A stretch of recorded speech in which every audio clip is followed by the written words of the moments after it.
Hello everyone, I'm Tim from Tim's PC and I build custom PCs to suit anyone's needs or budget.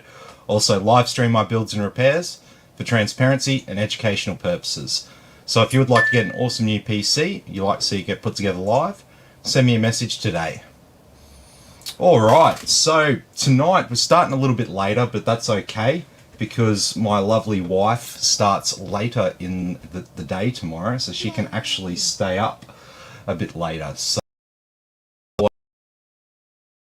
we're going to be building Jamie's PC. So we'll go through the components like we always do and get started. So this system is based on the Ryzen, oh there goes Psyduck. This system is based on the Ryzen 5600X, which is pretty much the gold standard for a gaming CPU. 6-core 12-thread CPU that exists no matter what task you put it up to. Hey Nathan, how you going? Good to have you with us. Wi-Fi from MSI, the micro ATX board. We'll have a look at that a bit more when we unbox it. For our graphics card here, we've got the MSI RTX 3070 Gaming X Trio card. So we'll put that to the side and we'll deal with that at the end of our build. And so we've got HyperX RAM. So let me see, this is, pretty sure this will be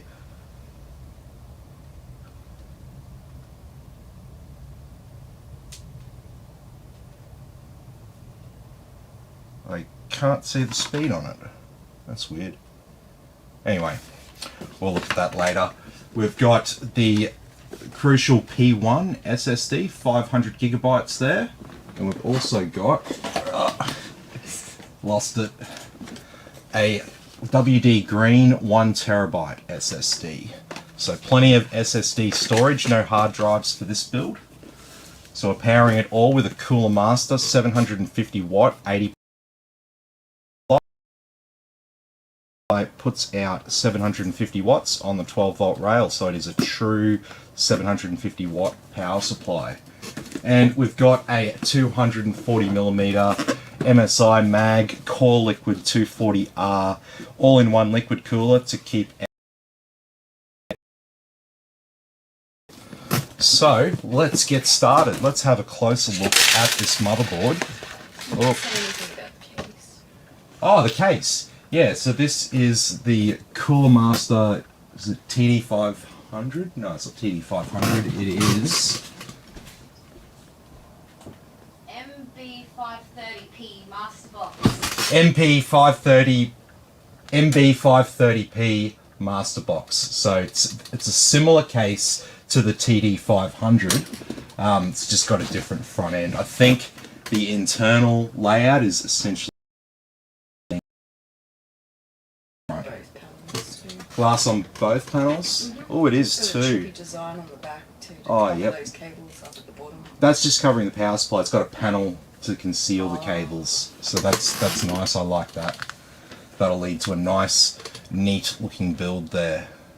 So you can kind of see that panel there on the left hand side of the case there. Yeah, so things about that case, other than the fact that it's got glass on both sides, it comes with 3 pre-installed ARGB fans in the front there. So that's always handy. A few less fans for me to on that biggest fan.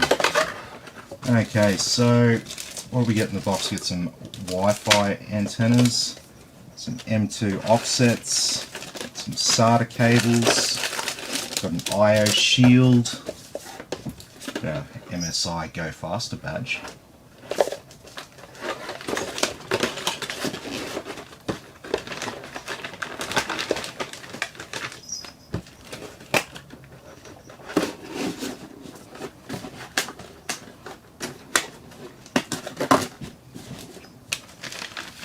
Okay.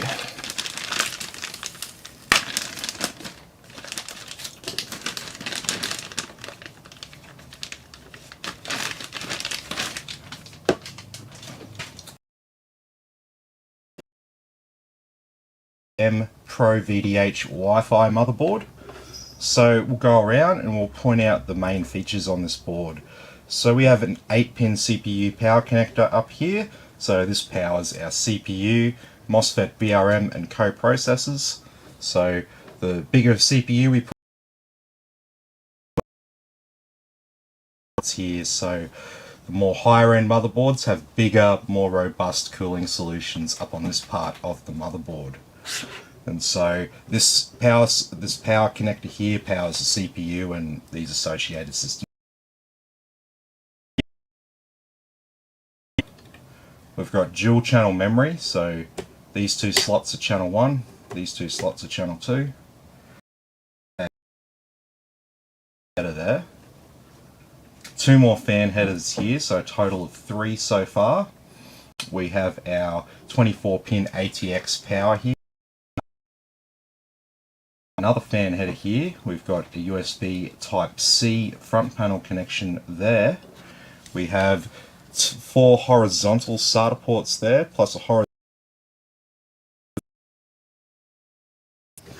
Then we have another 5-volt RGB header. We have an LED switch. I'd say that's for the motherboard, perhaps. We have these 4 pins are a speaker header. Then we've got 2 USB 2.0s. We've got a COM port, some COM port. Oh no, I think these 5 up here will be COM port debug. JC1 might be a temp header. We've got another fan header here, so that's 2 12-volt RGB headers, and then these pins down here are our front panel audio connectors. So for our speakers, our headphones and microphone, I should say. Like I said, oh no, those pins down the bottom there, I think they are the COM port debug headers. I think that might be a Thunderbolt header by the looks of things. Anyway, it's not labelled very well, so we'll assume that at this stage. So we've got our audio connections here, so obviously as close to the audio system on the motherboard as possible. Obviously it's all electrical signals, so it's subject to electromagnetic interference, so we've got to try to keep the audio as isolated as possible. So we've got a CNVI vertically on the motherboard. There's a little slot under this card. You could take that out if you wanted to and have a look. We've got, what have we got? Is it just single gigabit Ethernet? Yep, single gigabit Ethernet. We've got 4 USB Type 3s, 2 USB 2s, I should say. PS2 header. We have a HDMI display port and VGA output. None of those will actually be in use in this build. So I might even put some plugs in them right. Yeah, no, it really does. It really does. It'll look great with everything in it and the lights turned on, for sure. John says good day.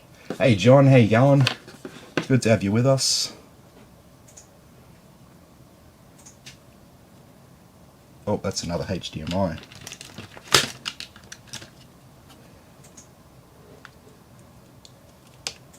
There we go, put a couple of plugs in there so no one makes the mistake of using them with a 5600X, which doesn't support onboard graphics.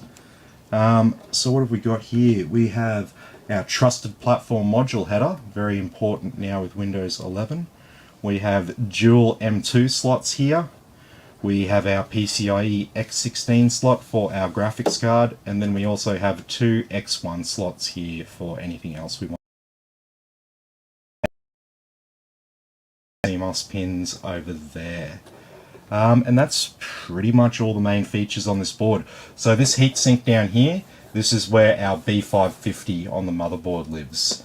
And so what this is called the chipset, and essentially this interfaces with all these other systems on the motherboard and communicates that in an ordered, structured way with the CPU. So if not, the CPU would be getting signals from everywhere and it would interrupt its workflow. So it's structured like that. It's like a if the CPU's the general, the B550 is like the lieutenant. So think of it like a bit of a hierarchy there. So that is all of the main features on this motherboard. So we can start by getting this board prepped up. So I'll just start with the first thing that I grab, because there's no like correct order to start prepping a motherboard. You can start plugging in whatever you want first. I mean, you really can't go wrong, because nothing's gonna get in the way. So we won't be using the stock cooler that comes with this. That will just go in my pile of stock coolers. And we have our CPU. So AMD AM4 CPUs have pins on the bottom of the CPU, whereas the Intel ones and Threadripper, the pins are actually in the socket and there's just little pads on the bottom of the CPU. So when there's pins on the bottom of the CPU, that means that it's kind of delicate. So I just want to make sure that we don't have any pins just slightly bent or anything like that, because that can make it difficult when we go to put it in the slot. So raise this little bar up, put the CPU in, that should just drop into the socket, and just make sure it's nice and flush around the CPU is installed.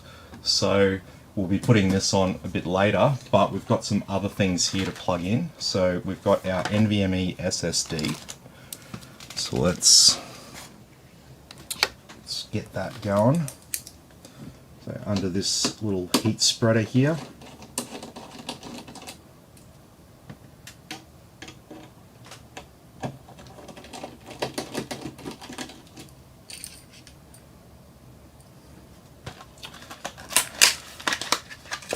So these are our high-speed type of SSD called an NVMe SSD. They're really small and they plug straight into the motherboard.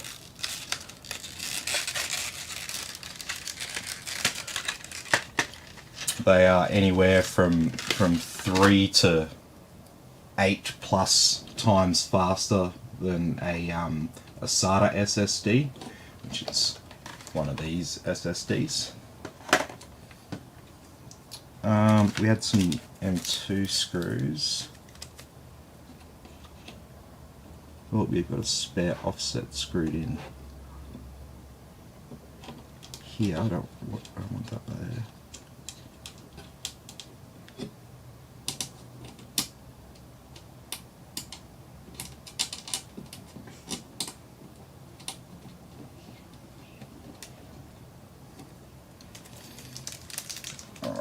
A couple of screws in both those offsets, just so if Jamie wants to install another M2 drive, he doesn't have to worry about finding the screws.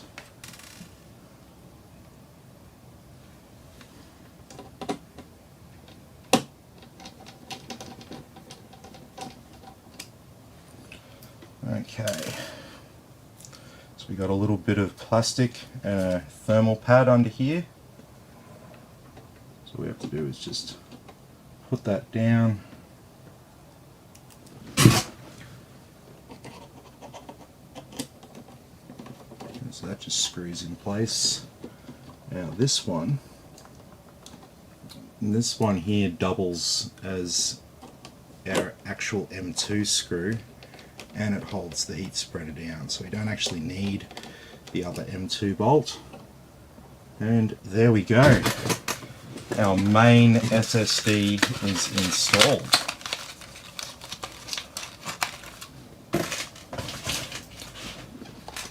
So now we'll turn our attention here to the memory.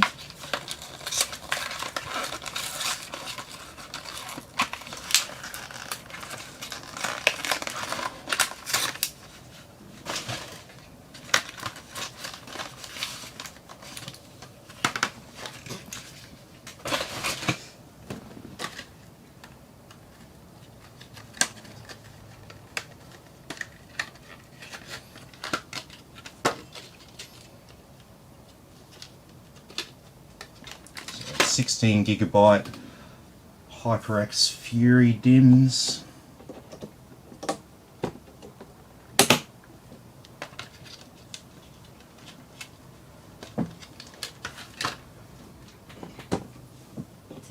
Yeah. Jesse says, hey Tim, looking forward to watching you build my PC. Yeah, it'll be good, man. It will be good. Sweet as. Alright, well that board is pretty much prepped. Put that SSD out of the way. Put my keyboard down here. And I'll get this cooler prepped up. So,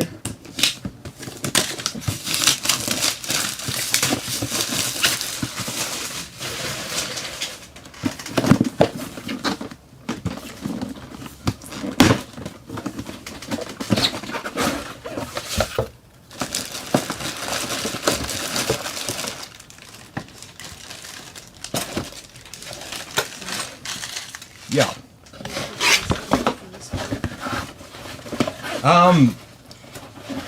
Ask Jamie.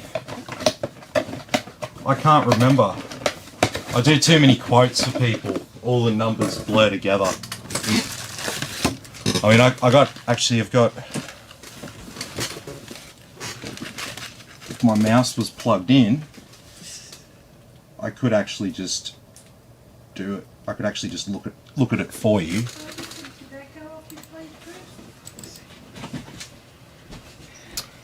So this build was 3,240, including GST, Windows 10 Pro, and the build installation stress test.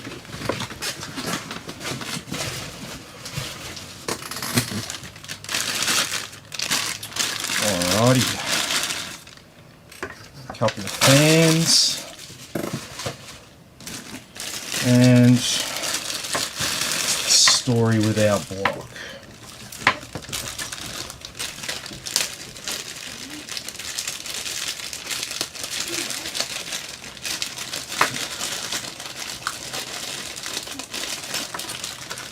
Ah, yes.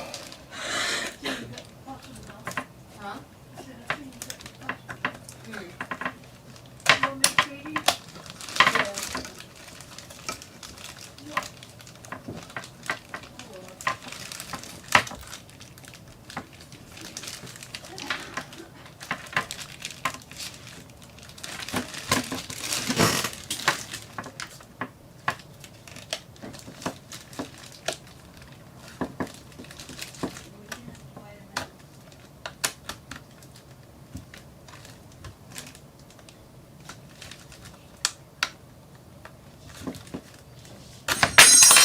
Bloody hell.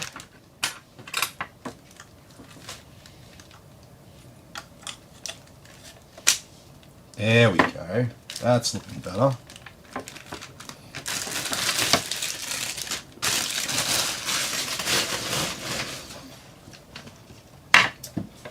Okay, so we're gonna be top mounting this. So which way are we gonna do this?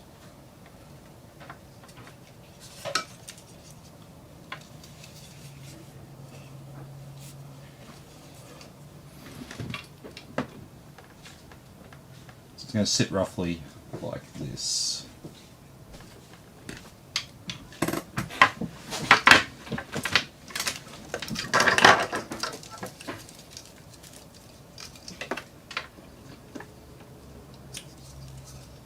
Yeah. Jesse says, do you have any recommended keyboards or mouse?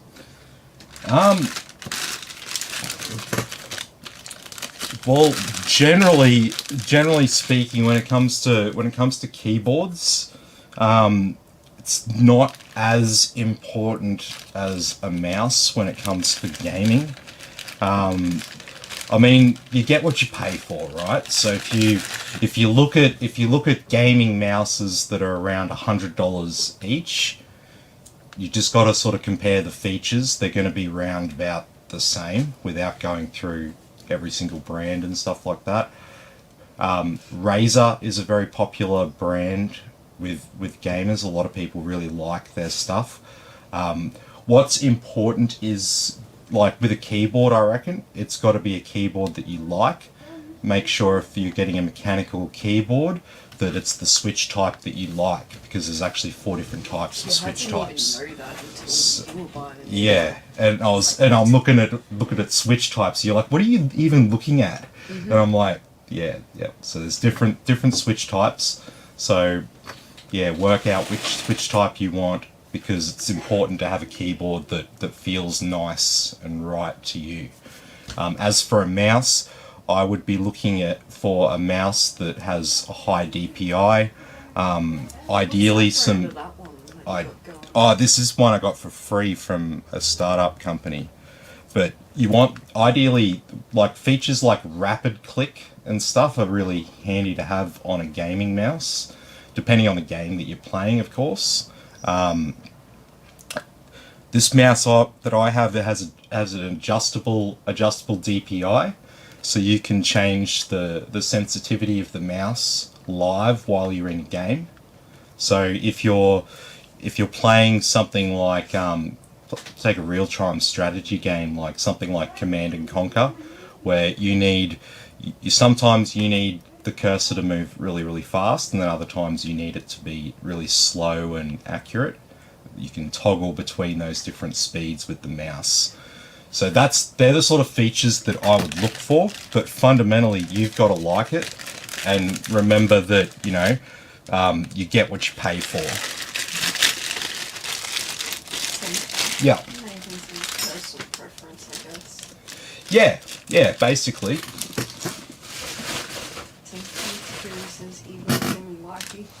Hey, how you going? Here. So yeah, like, I mean, the thing is with keyboards and mice, you've gotta like the feel of the mouse in your hand. That's very, very important. That's more important than like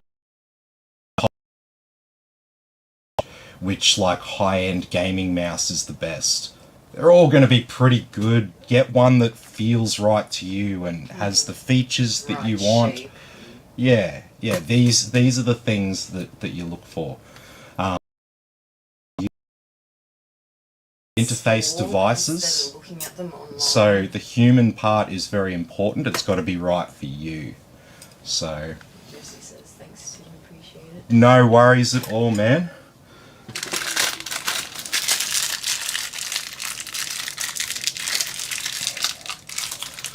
Alright, let's open up this big bag of nonsense. And I just need 4 things out of here. Need a couple of bolts.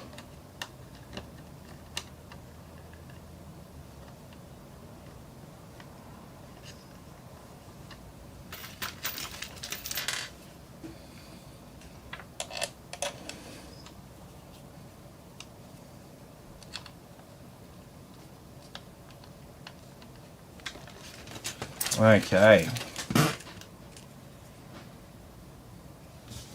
So we'll put a bit of thermal compound down. Don't want to forget to do that.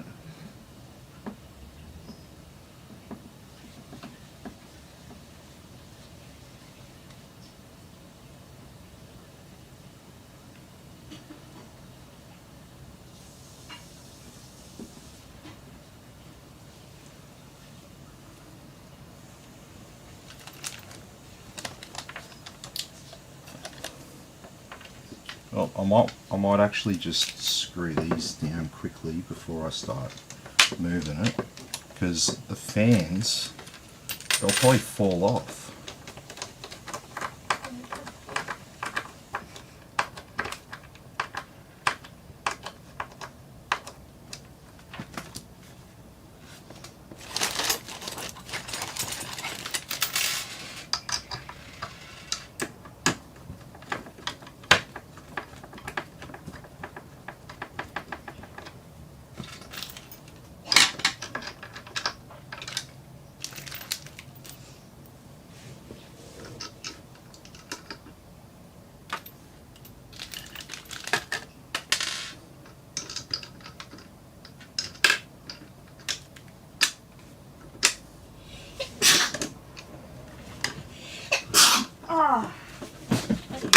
right?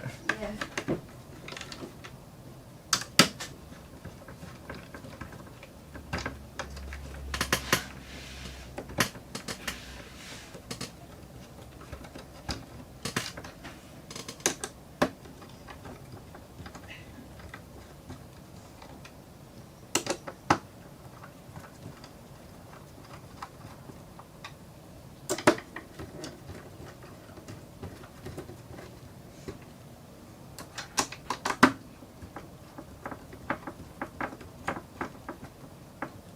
All right.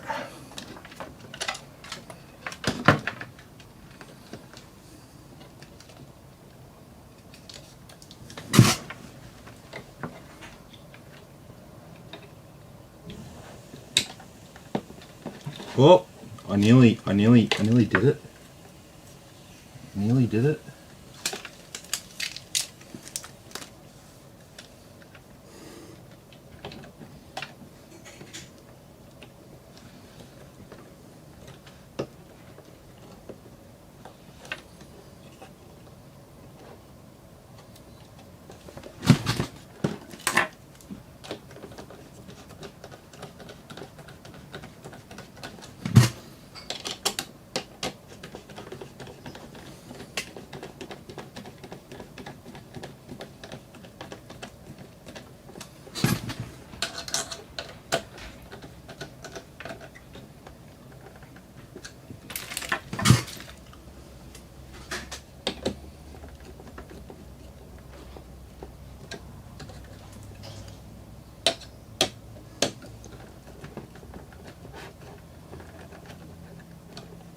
There we go.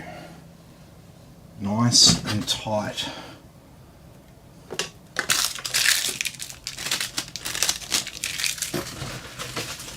Okay, so we'll just get these little cable ties off our wires.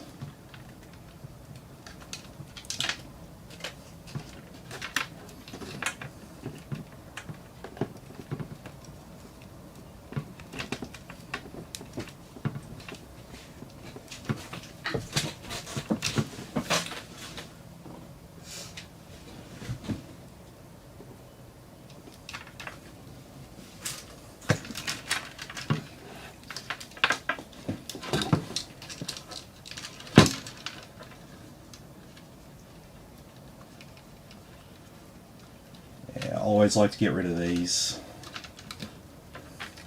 They'll probably be fine, but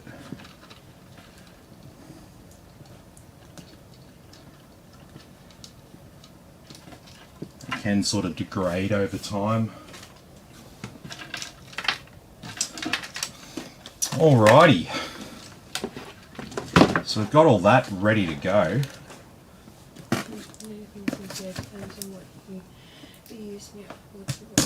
How many buttons you need in features like switching between play profiles. So yours is already set up. Yep. Two you were playing the same game, so it always comes in handy. Like Tim said, you get what you pay for. Yeah, 100%. I agree. I agree wholeheartedly with Nathan's comment there. It's exactly what it is. It's very important to have the features that are right for you. Like I said, you know, these are human interface devices. The human part is you, and that can be the most important factor. You know, other people could rave about a certain mouse, but it might not be the right size for your hand. And if that's the case, you're probably going to play worse on that mouse than if you got one that was right for you, if you know what I mean. Mick says, hey Tim, Hey Mick, how you going? someone wants to know, is the GPU you're using in stock at a good price? Yes, it is. So yeah, you can pick these up for around the 1600 mark. So that's a lot better than what it used to be. We've seen a lot of things come down in price by about roughly 20%, which is pretty good.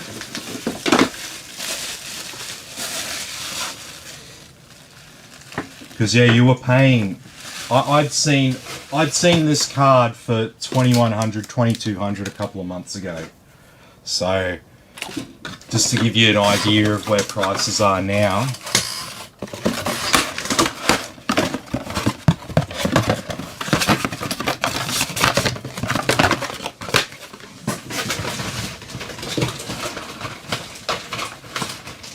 Okay, so let's get into the case.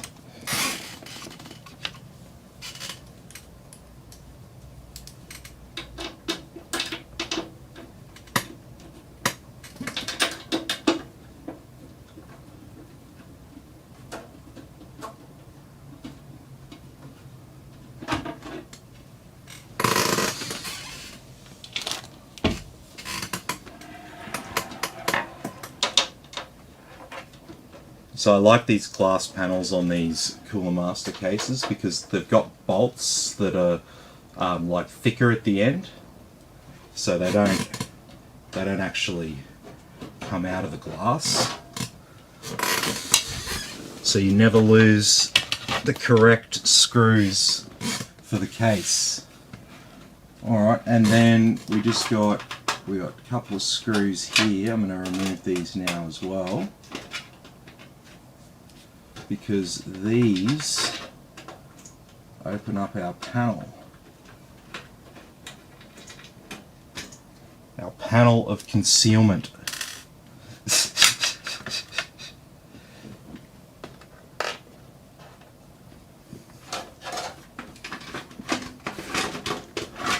There we go.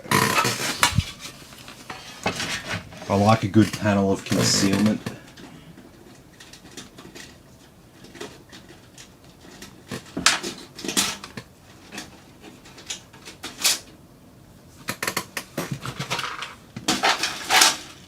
Whoa, look at all this crap. Instead of putting it in a box and just tie it together. Yeah, why not? Okay, we've got, is that pre-wired RGB? Oh, guys, you shouldn't have.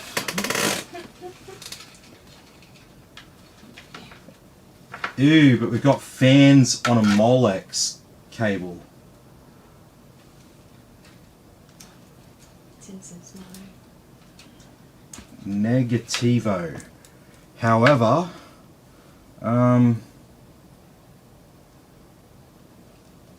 yeah, we will utilize this. Probably use it for the for the cooler. It's better to run them on high speed. Okay, and then we'll have 3 PWM fans to connect here.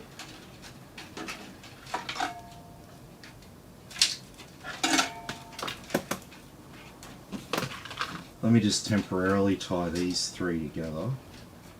I hate losing them. And then our RGB harness, that's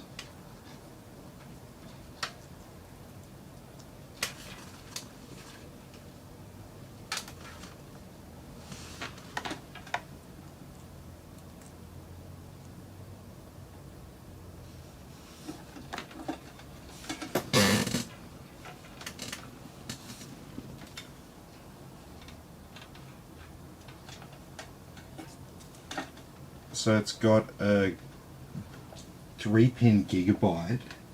Hang on a second.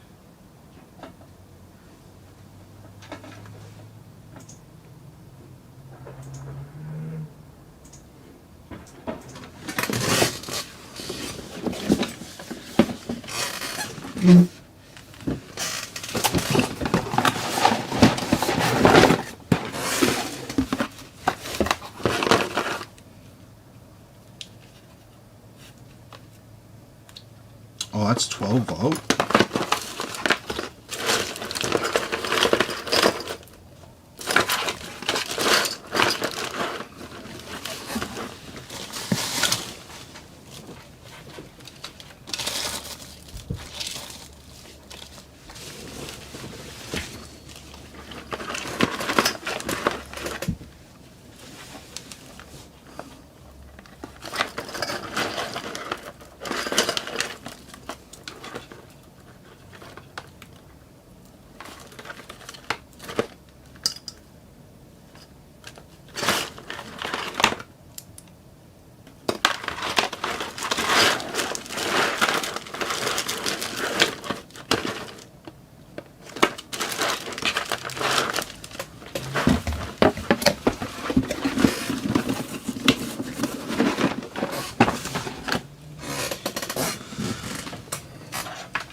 Okay, so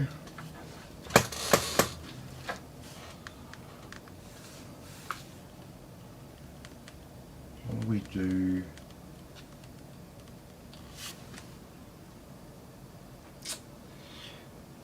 That's a bit strange, the way that they've wired that up.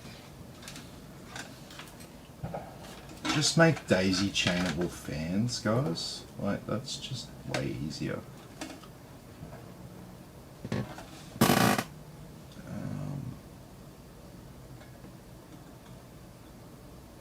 Is this just a piece in the middle, or is that?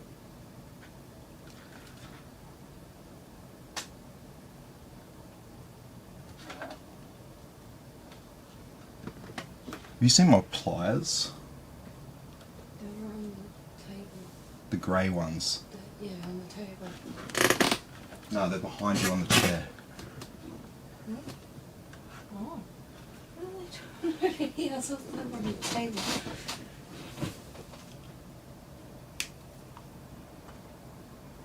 are you doing?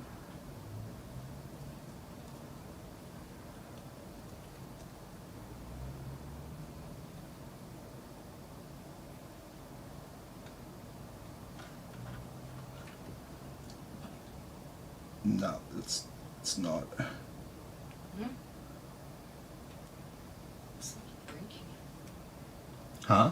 I said it looks like you're breaking it. What are you doing? I was seeing if these pins on this plug were actually just the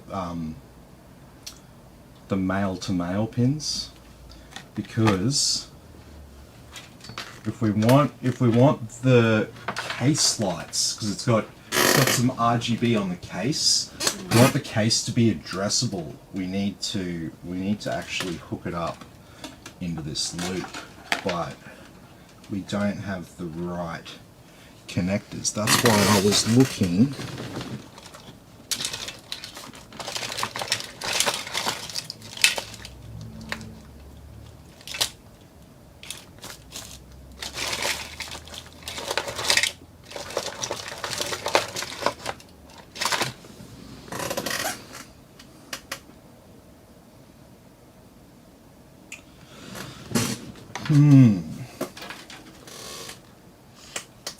That will be interesting. So I might have to do a conversion on that. So it means I have to strip these cables down and change the actual head of the cable. So that will be one. Won't do that tonight. That'll be one I do tomorrow probably. But the lighting should still work, because we do have this this SATA power cable. So it's going to work, and there'll be a button on the case to change the color mode, but it won't be addressable along with the fans here. So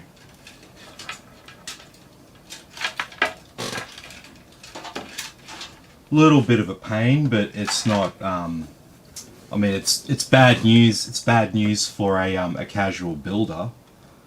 It's not really a very big deal for me. It's a little bit of extra work. That's fine. Okay, so our case configuration is we've got like essentially balanced airflow in this case. So we're going to mount the power supply face down.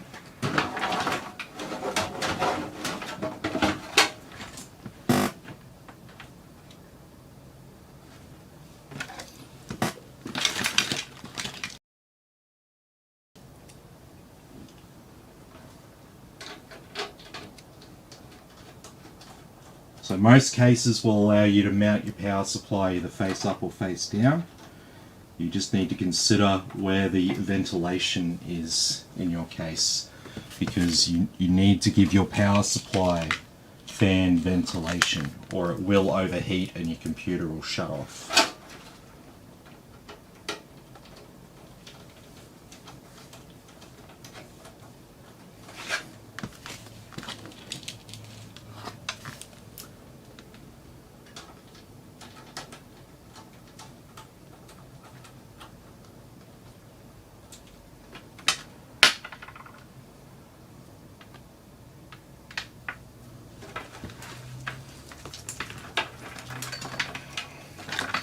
Okay, so we've got all these cables here, so we need to sort out what we need from what we don't need. So we need PCIe power.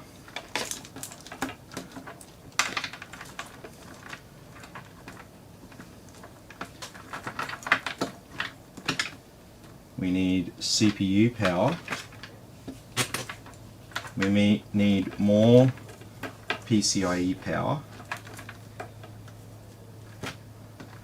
We need our 24-pin ATX power for our motherboard. And then all of this stuff here, other than one SATA cable, I'll leave off the end.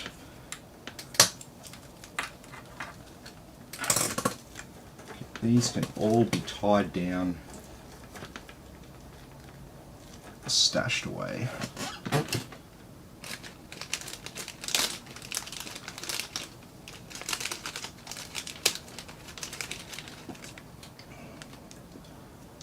So I just left one SATA cable sort of not tied up.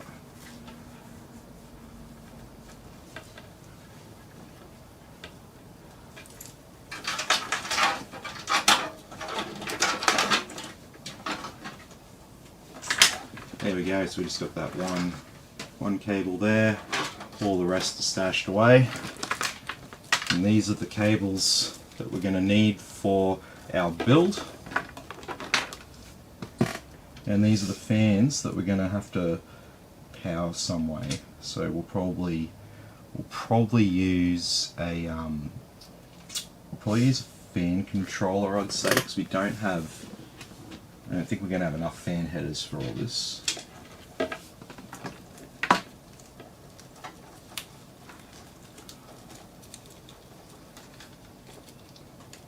Okay, so we're all good out there. We'll just get this SSD in, I reckon.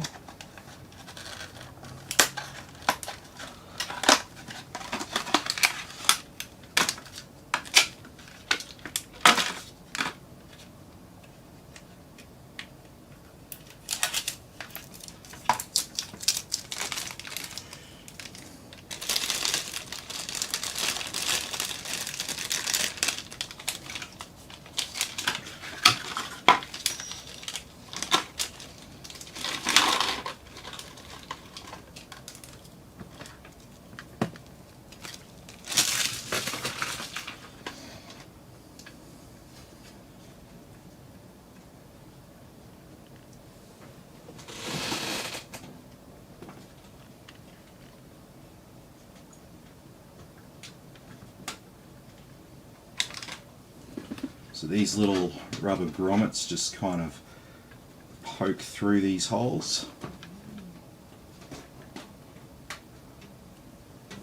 So I'll install 8.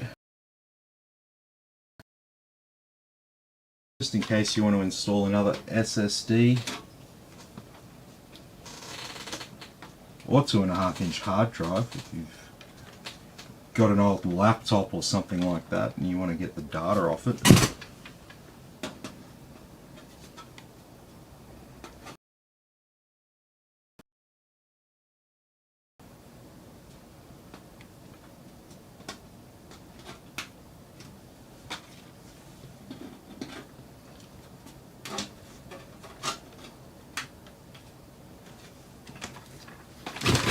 Okay.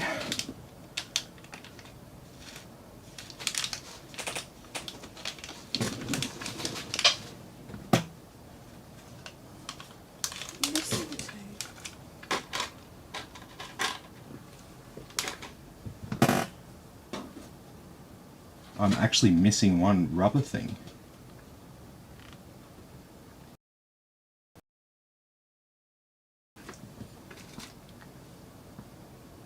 Here it is.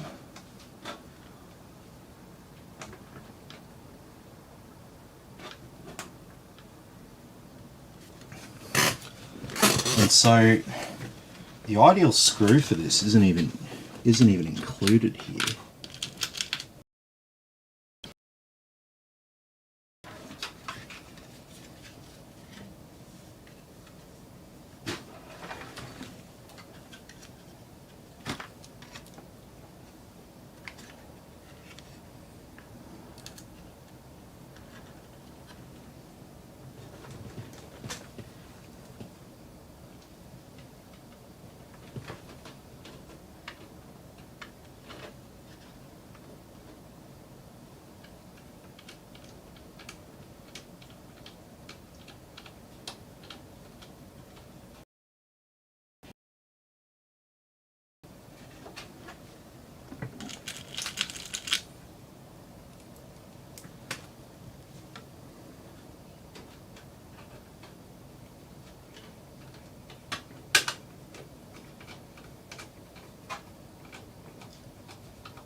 That's weird that they didn't include any of these wide thread bolts.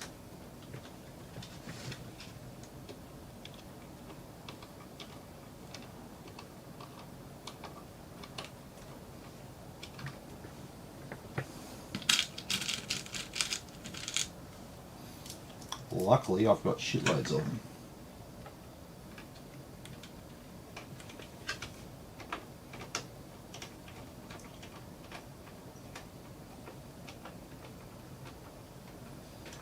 There we go. We've got our SATA SSD installed. We can just go and plug in some power. Just like that. And that is all nice and neatly stashed away down there. So we are ready to get our motherboard in the case. But first, we've got to put our I/O shield in. And hey Jamie, I just noticed there's only 3 RGB fans on here. Do you want me to add another RGB fan on the back there for you?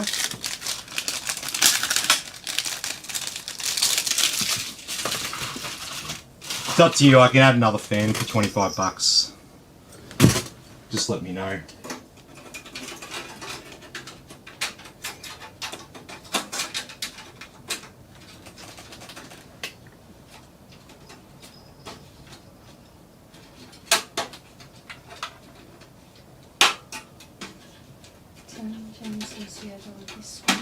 Yep. No worries, we can do that.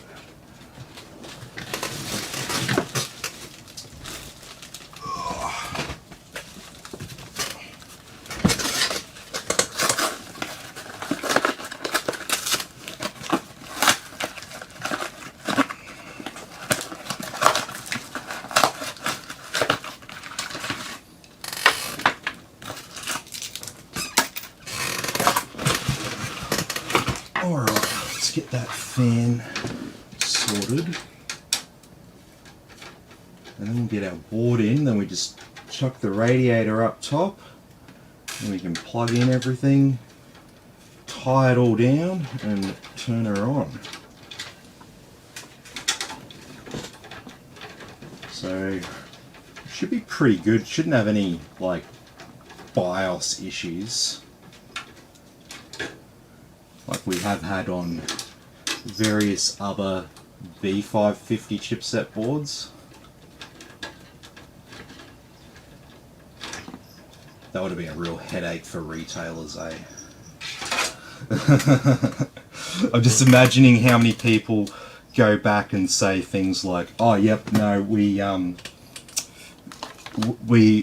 sure that, you know, this is a faulty motherboard." It's like, nah man, that ain't a faulty board. This is a well-known problem. It was mainly the 5800X that I had major issues with.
Alrighty.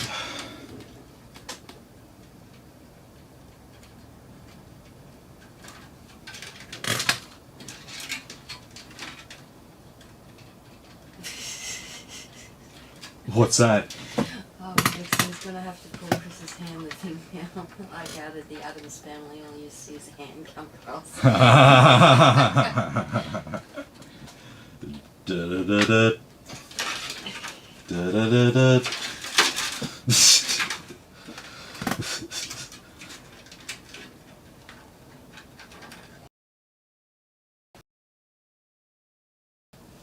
Okay.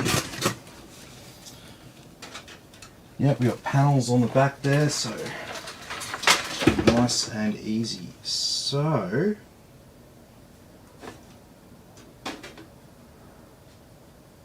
they don't have any of the offsets installed.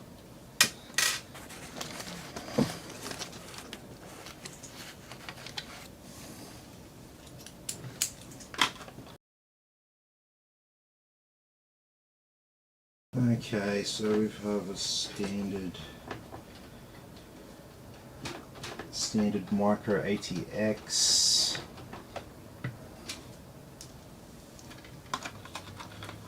Let's get them in place.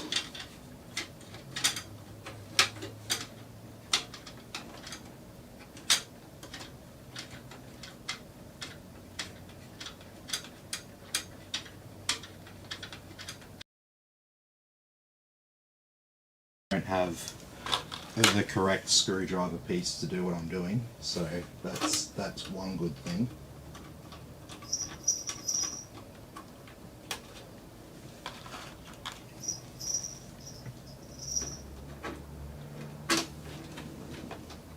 But they do have a couple of guidance bolts, which is good. I do like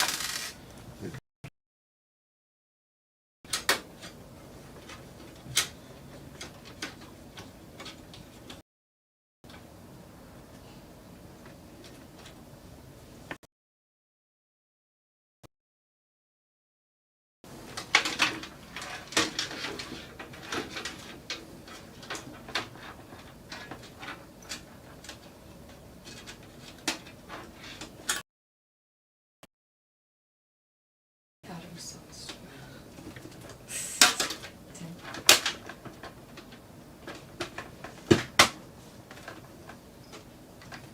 you got the Addams family in your head. Mm-hmm. That's, why did All I had to do was sing that, like hum those first notes, and you know.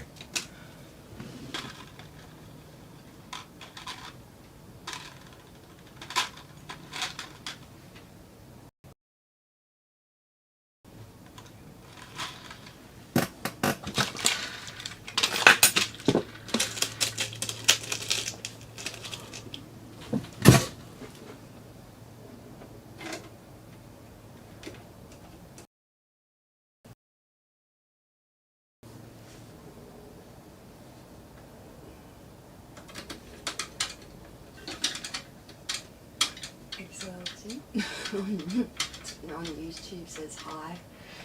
Hey, how you going? And it says, actually Tim does look a little bit like Gomez.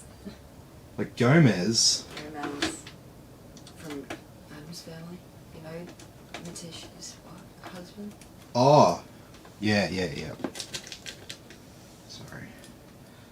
When you say Gomez, there's another particular character that I'm more familiar with the name Gomez. Yeah, so I'm a pretty big Breaking Bad fan.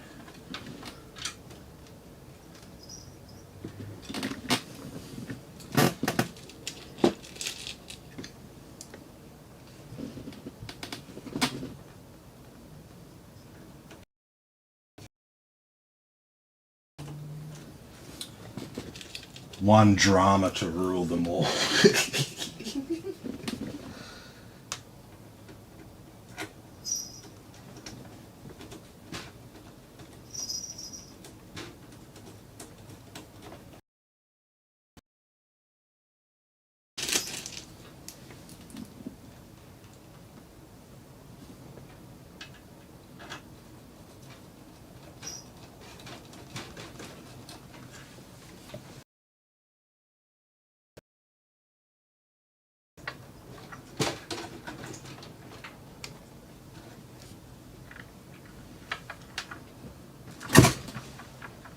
Okay.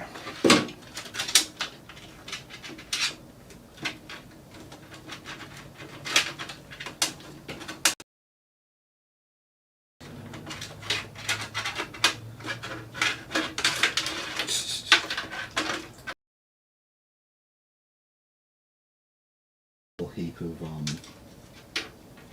cables. That was smart. You meant to do that, didn't you? Mm-hmm.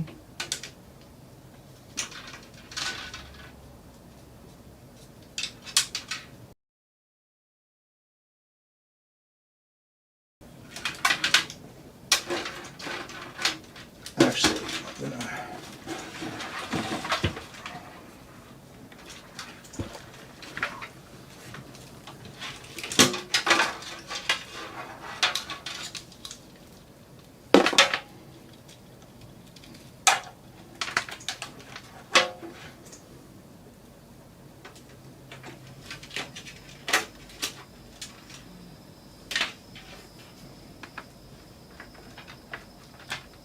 Stream's really been struggling tonight. Has it? Yeah. That sucks.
You don't want to hold that for me, do you?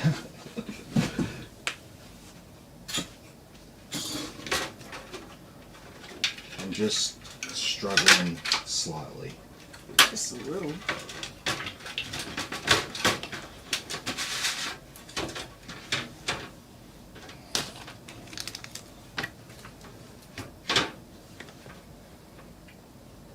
Yeah, that'll be good.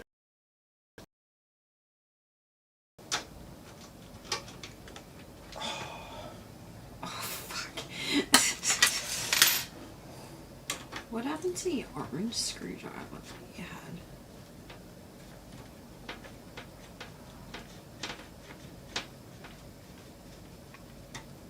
Dunno. What orange screwdriver?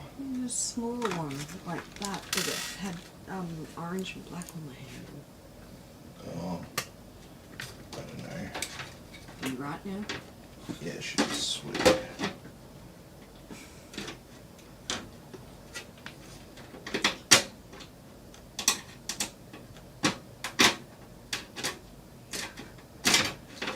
You don't look very right.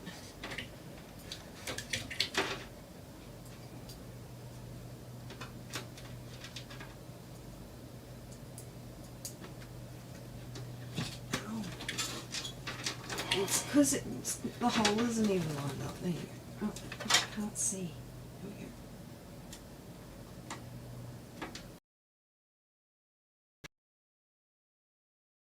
It's fucking hot in here.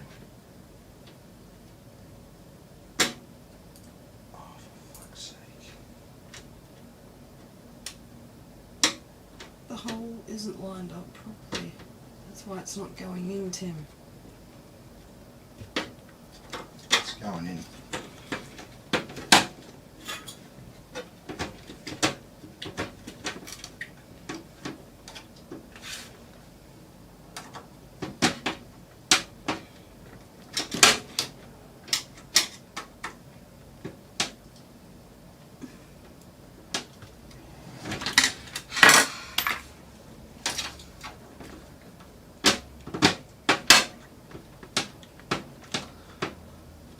Why is that so hard to screw in?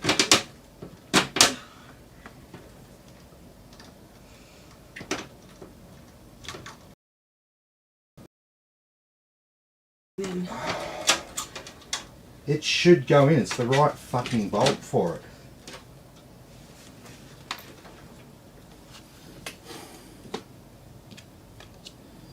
the hole looks smaller than the other ones.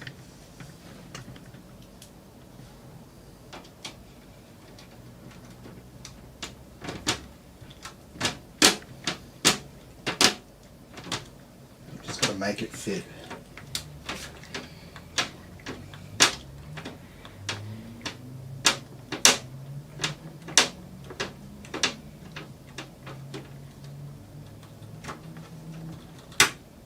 You let go now.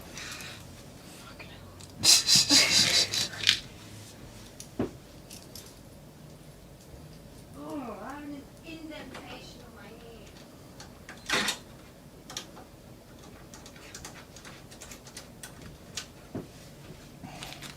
Check this out. Look at that. It kind of looks like a star.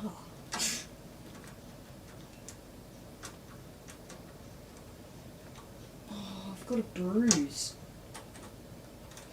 already. No, that's just dark skin. That won't turn into a bruise. But it really, really fucking hurts.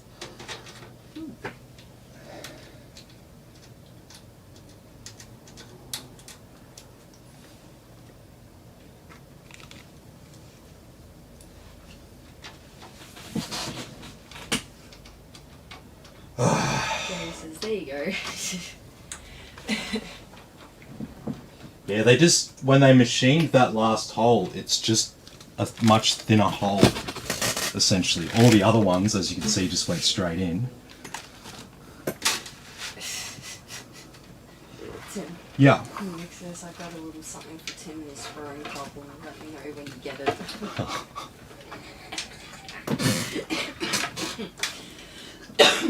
Excuse me.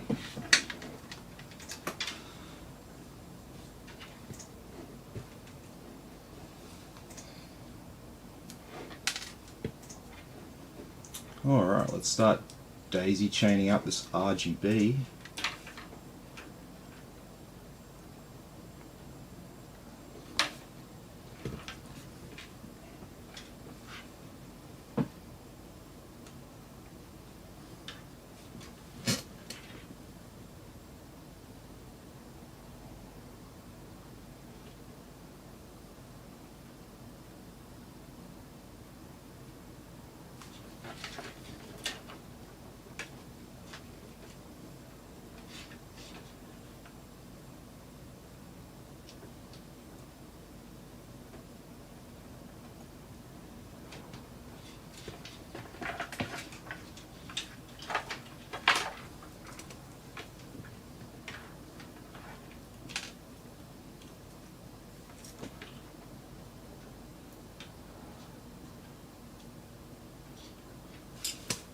Alright, definitely need to tape these up.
There we go, so we've got our RGB all sorted. Actually, I'll tape up the rest of these just to be really thorough. Because I really don't want to, once I tie all this down, I don't want to have to come back.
Okay, so all this stuff here, just get that out of the way.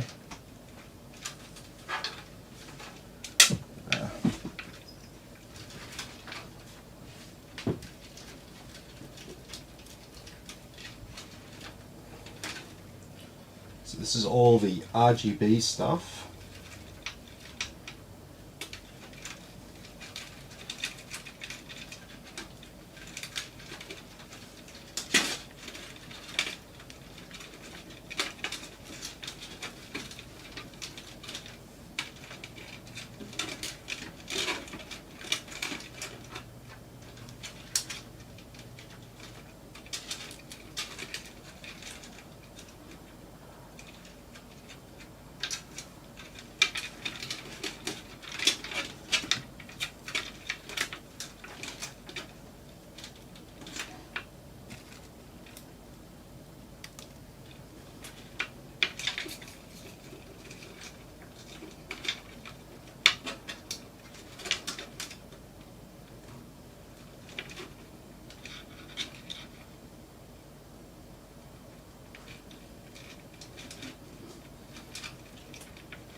Okay, so we'll just tie down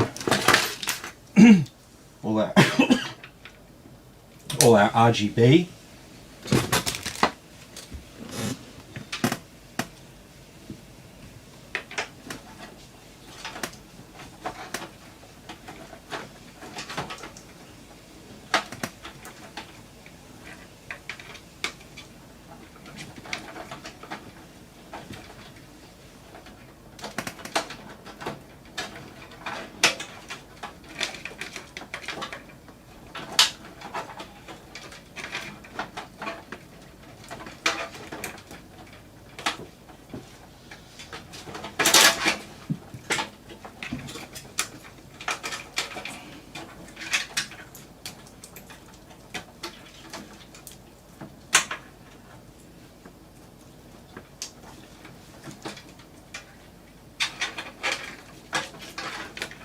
I like these inside tools. They're pretty cool. That little dragon thing on the floor.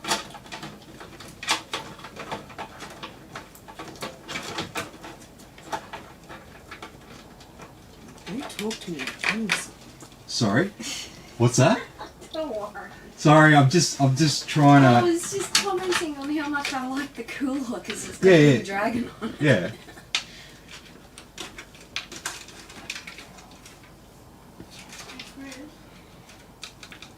What? Okay, so we've got our pump there plugged in with a Molex cable there, so it'll just run at full speed. And so we've got some other ones over here as well. So what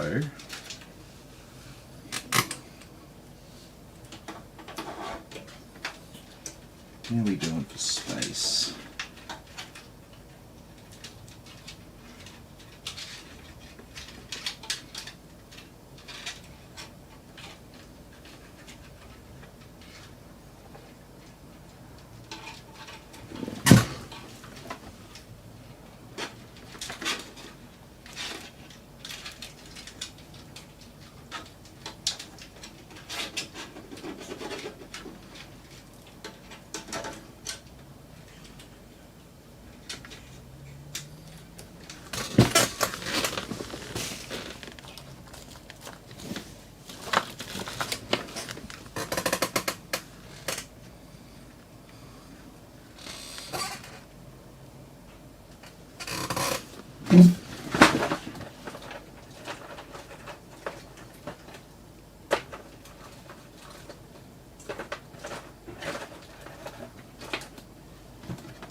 Actually,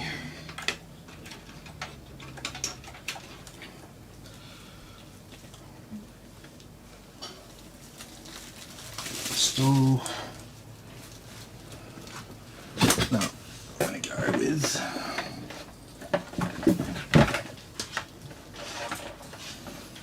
go with these extensions.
There we go, so we've got some extensions there.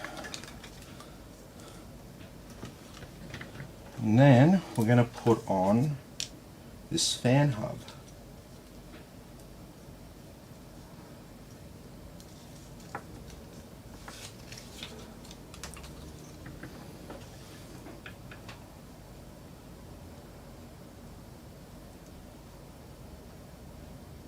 It should be okay.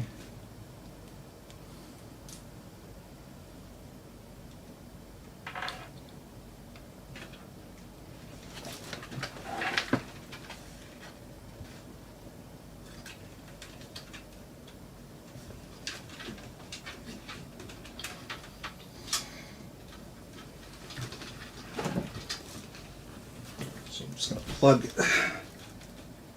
header onto the CPU fan header.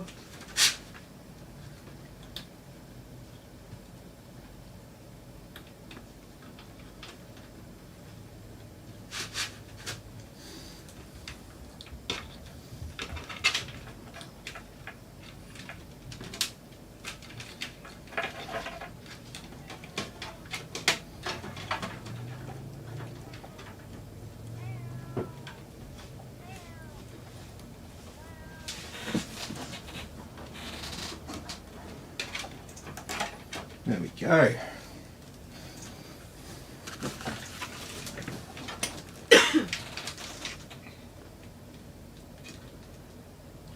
Oh, Just enough. no, Not quite. just not enough length.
Okay.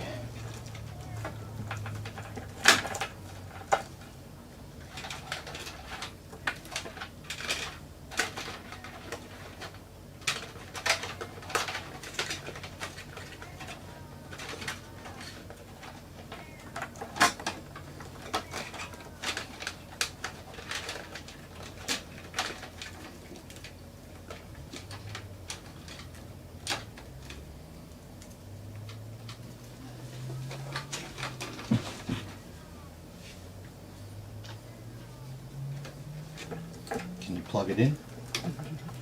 Test your skills. Maybe. See through the top.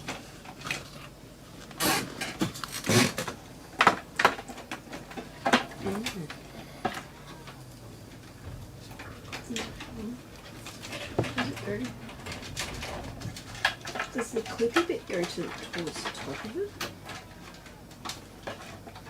See where there'll be a It's like a little lip. yeah, this line will lip up.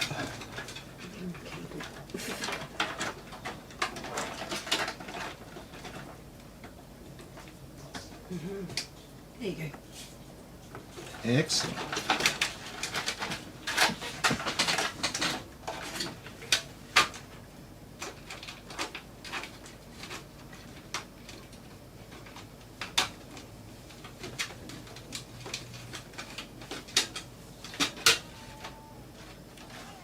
There we go. Now we have all of these to deal with. So we've got power switch and HD LED, not much going on there. But we've got the USB 2 and front panel audio.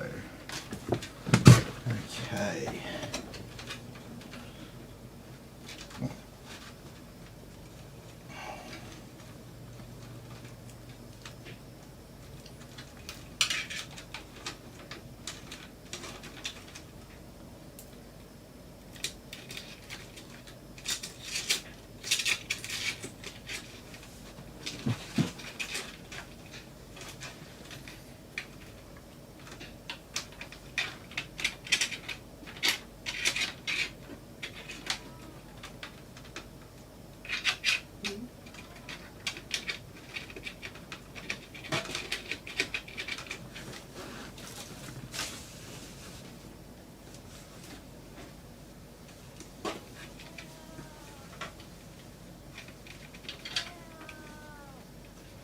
cat's at the door.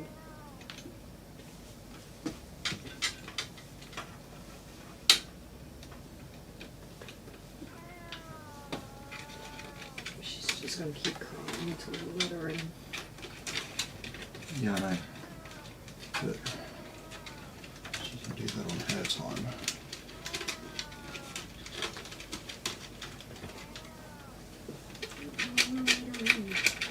Oh, you let her in.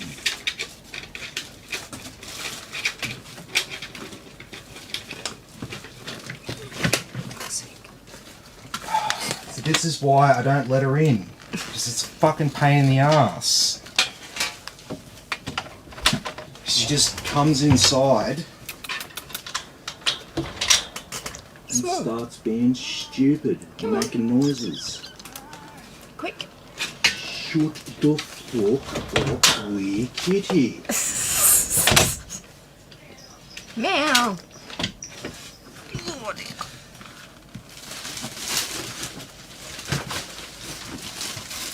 Ah. That's what you get. That's what you get for letting that little cat in.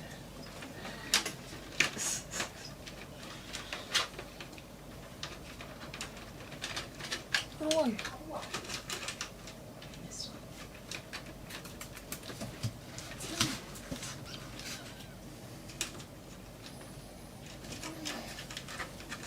Okay, so what have we got left? RGB cable to convert, and we've got USB 3.0. So that will come out through.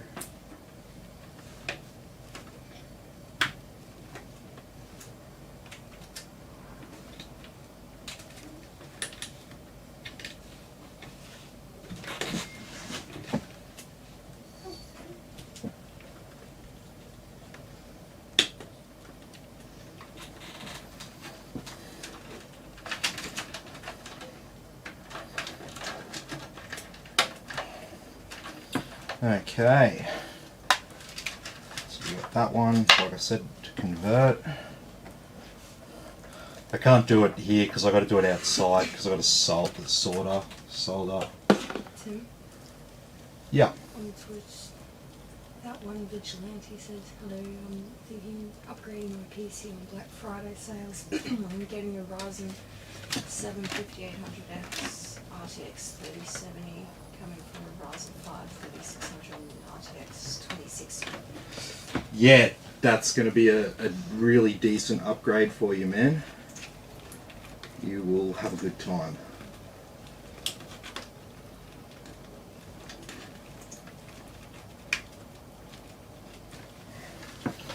Okay, so, alright, now we just have our graphics card to install.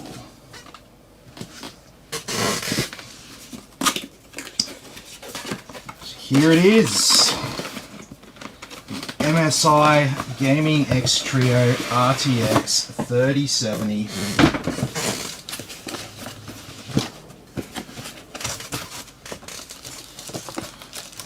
And it comes with a support bracket.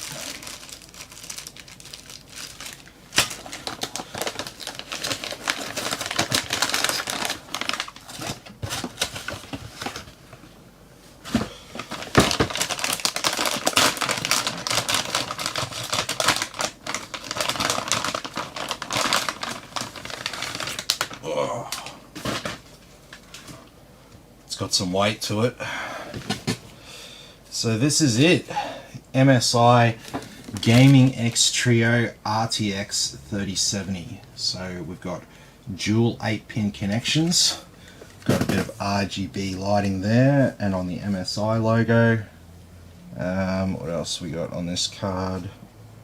No, that's about all the main sort of consumer features that are on here. There should be a BIOS mode select switch somewhere. There's a little bit of RGB on the front where the fans are too, those little stripe things. They light up. What there? No, the above them. Those ones. Ah, yeah. Oh, yeah, Yeah, yep, do. they do.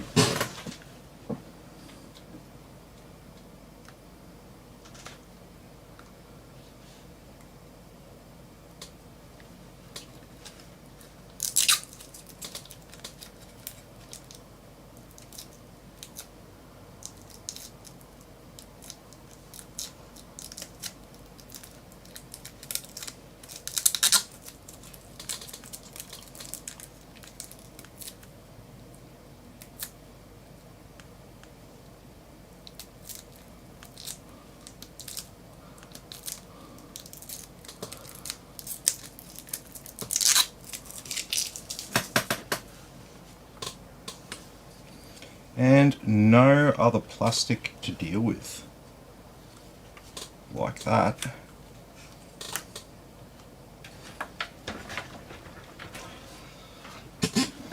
Okay, so we're going to be utilizing slots 1 and 2 here.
Alright, I think we'll run the graphics card cables from the top to give it the card a little bit of extra support and just so it's nice and clean underneath. We'll run all those cables behind the motherboard, so I'd like it to be really nice and clean under here for this build. So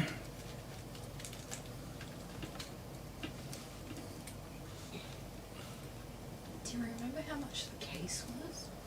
it's about 150. No, I really like it. It's pretty cool. I like the front of it.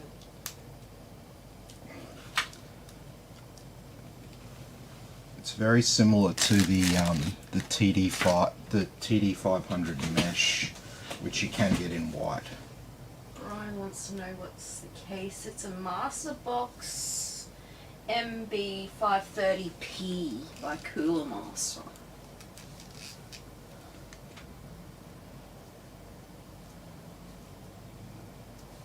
The front glass on the front there's like tinted as well. Just pretty cool. I don't want to be blinded. No.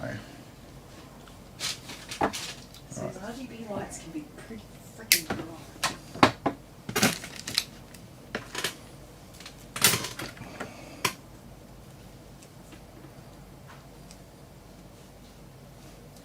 So you might be wondering why I'm using 2 cables when we've got 2 power,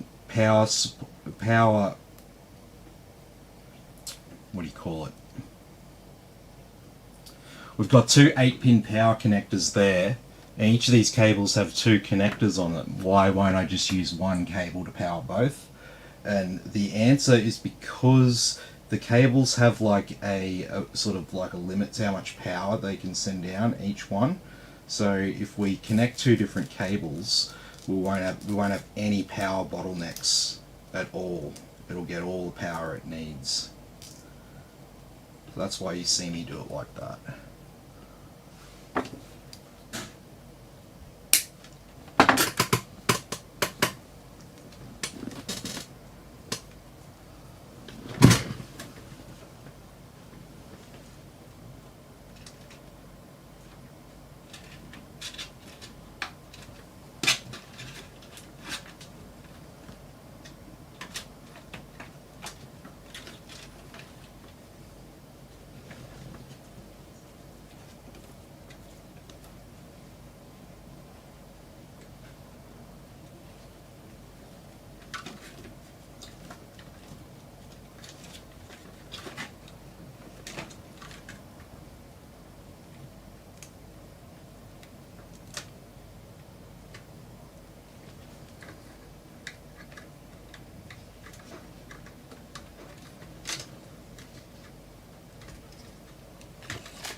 Okay.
Yeah. It's looking great. Yeah, mate, it's coming along. I might have to reposition where I've tied down some of these cables at the back. Put that concealing panel back on. But let's just keep moving for now, because we are at the point where we get to fire her up and see if she works. I always have a whinge about this cable whenever I pull it. Yeah, because you don't do anything with it, and then you start adjusting the position of the computer, and then it's like real tight and bending the slot and. Sorry.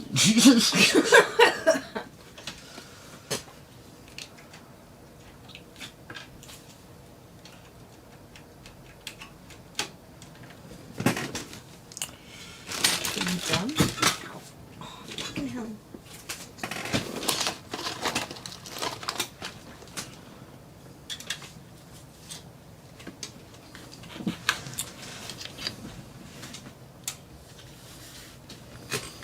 Okay. Do you want to do the honours? I'm trying to zoom in. Hang on.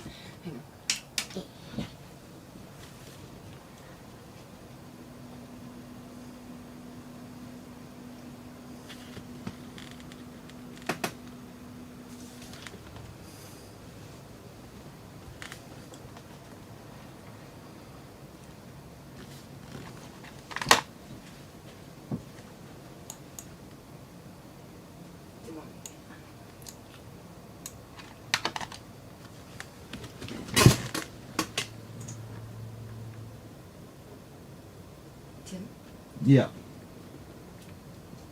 that one video out here on Twitch says, how much did that cost in Australian dollars? It was 32.40, I think it was. Yeah, 32.40.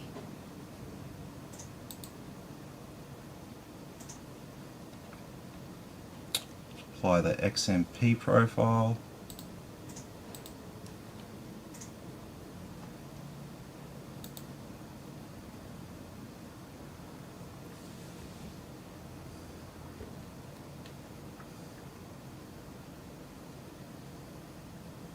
It's really quiet. Mm-hmm.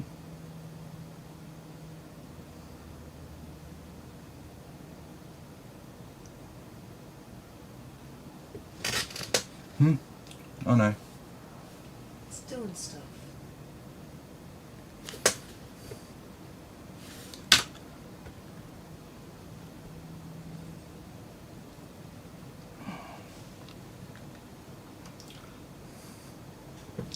No, well, it's good.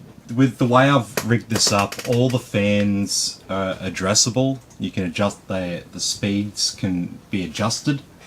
The way it was, those front fans were just going to run at one speed and never change. That would have been it. So I got rid of that. The pump for the AIO, that's going to run at full speed all the time. Oh, that's kind of what you want, though. Yeah. Jamie says, looks awesome.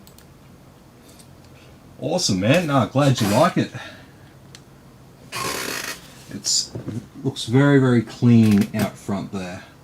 And it will look very, very clean out back.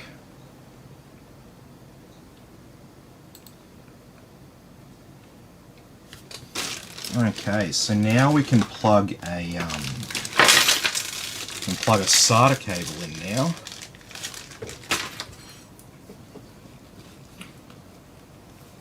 Yeah. And Jamie says this inside is super clean. Yep. That's what we want. You don't want cables all over the shop. It didn't used to matter when we didn't have cases with like glass side panels and stuff, because it used to be just like, oh yeah, sweet. Is it obstructing the fan? Yeah, exactly. Is No. it obstructing the fan? No. Oh, sweet. Well, that's good to go. So,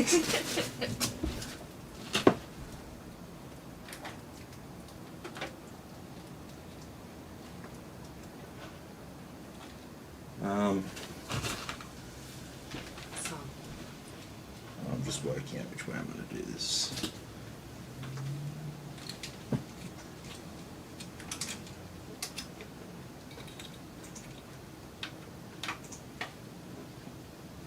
Oh, this is going to be freaking hard to get to with that graphics card in place. where is it? It's behind. They're horizontal ports, like directly behind the graphics card. Oh yeah, my hands aren't that little. No. I can touch them, but I don't think I can. No. We'll plug that in. We'll plug that in later. Yeah. Because once we get this installed, I want to try that. I want to give that other card a go.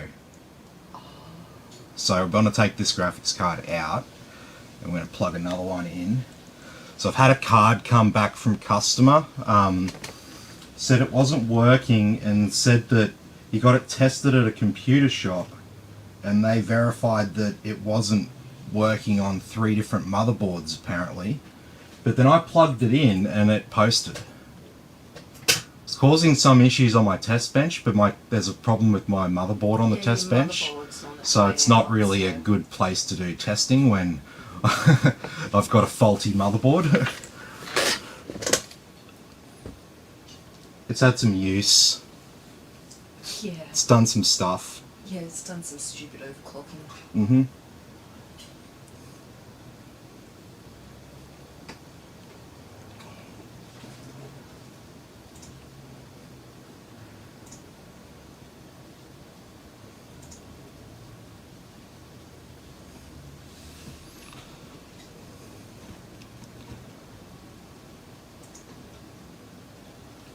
Alrighty, let's just skip through all this. Australia. Yes, skip. I don't have internet. Hasn't. Yeah. And that crappy dial-up thing that's a pain in the ass. No, I don't use the damn internet. I thought that was for nerds.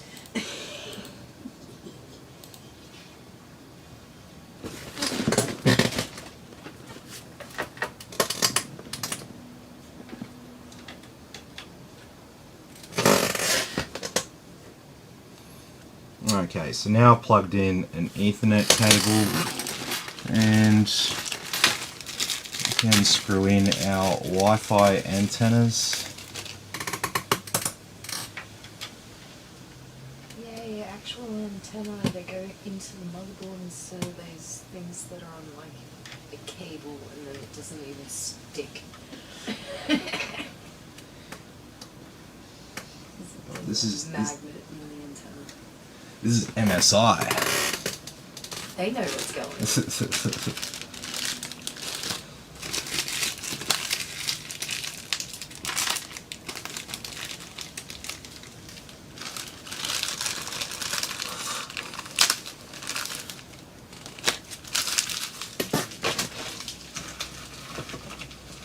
I don't know how much more rubbish you can fit in that box. Tim. Oh, I can fit heaps more in. Oh, did you realise that you spilled some of that coolant on the carpet? carpet too. Now there's a nice pink patch. Yeah, I know. That's okay. This carpet up here is fucked, remember? Yeah. Like, it was fucked when we moved in, so I really don't think they're gonna, I don't think they're gonna care. There was already red, like, Nico stains. A lot of it'll come, a lot of it, drawn a lot of it'll come out. A lot of it'll come out.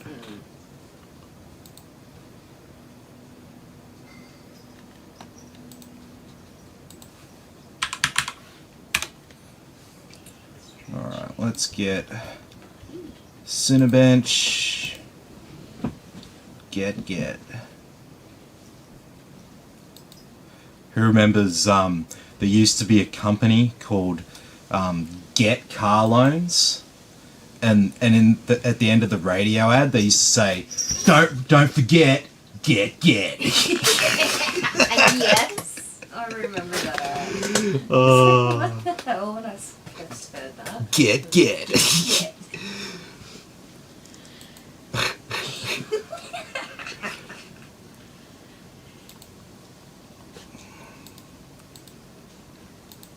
Emphasis on get. Yeah.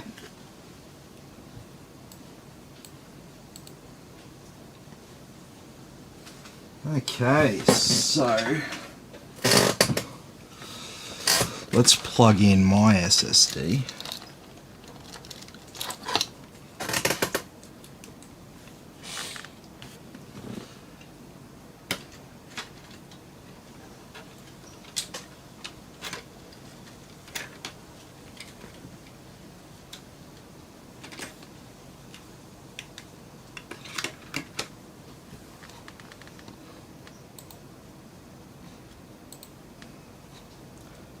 Okay, let's put down some custom desktop icons, keep everything nice and organized here. We have an AMD CPU, so we'll put Ryzen Master down. So we've got a WD hard drive, so we will install a Cronus for WD. We have a MSI motherboard. Yeah. What's your view on Windows 11 worth the upgrade? I have no comment or opinion on Windows 11 at this stage. I have not used the software. I have not downloaded the leaked copy or any of that kind of stuff. So yeah, watch this space. All I know is the basic stuff that everyone knows, that it's going to require trusted platform module, but I've heard rumors that they might be backtracking on that. Yeah, well, it's a bit silly. I don't think people really need the... Actually, Dragon Center is in the Microsoft store now. Is it? Yep. Yay. Did they sign a deal with Microsoft? I don't know.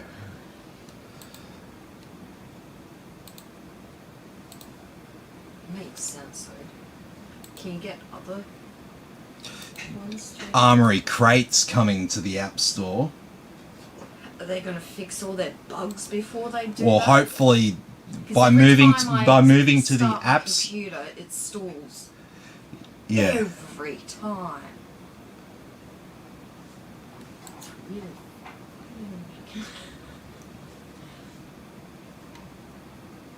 I'm sure other people are having the same problem as me. Yeah, I'm sure they are.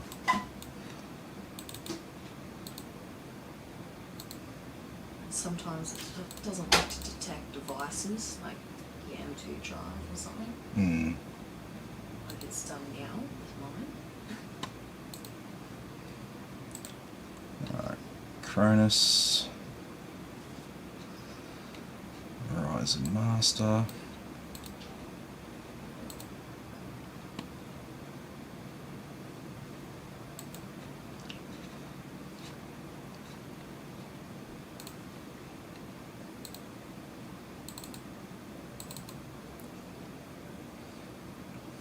Okay, so let's get BattleNet.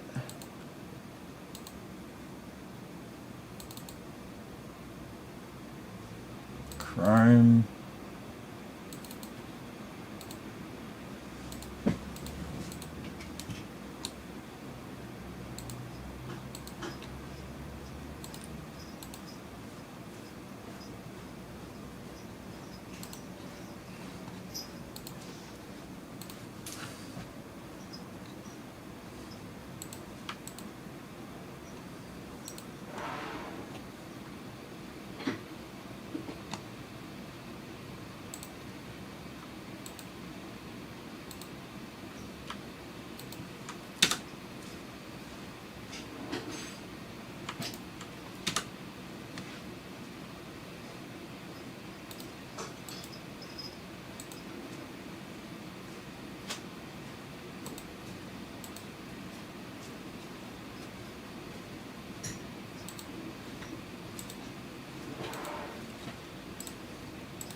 Okay, so there's our NVIDIA drivers.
Yep, graphics cards installed.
let's get an updated BIOS on the board.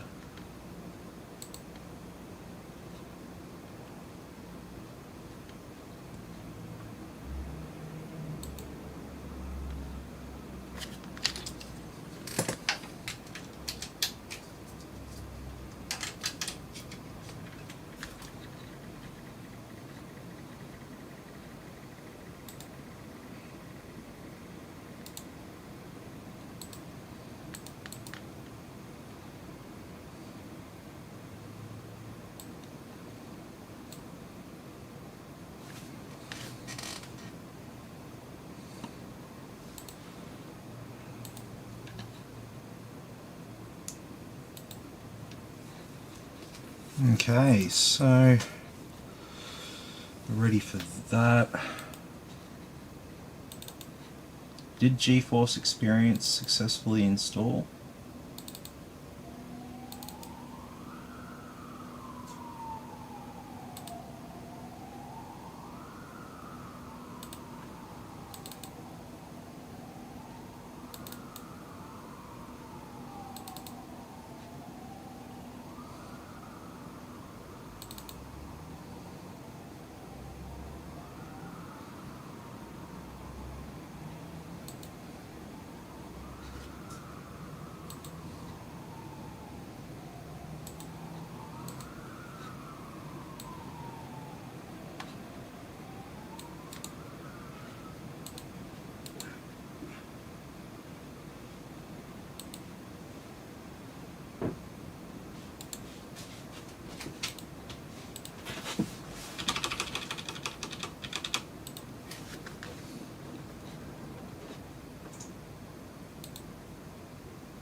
Yeah.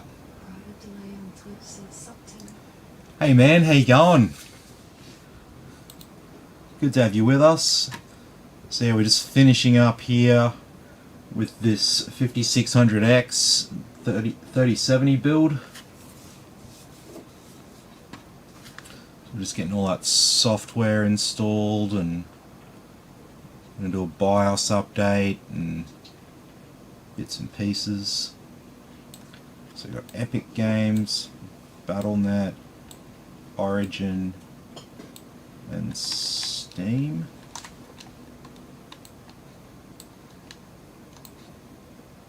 These can all go into applications.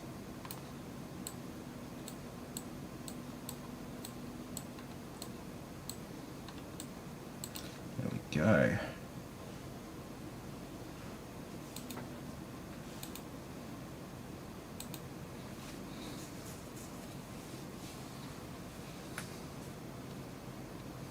What's up?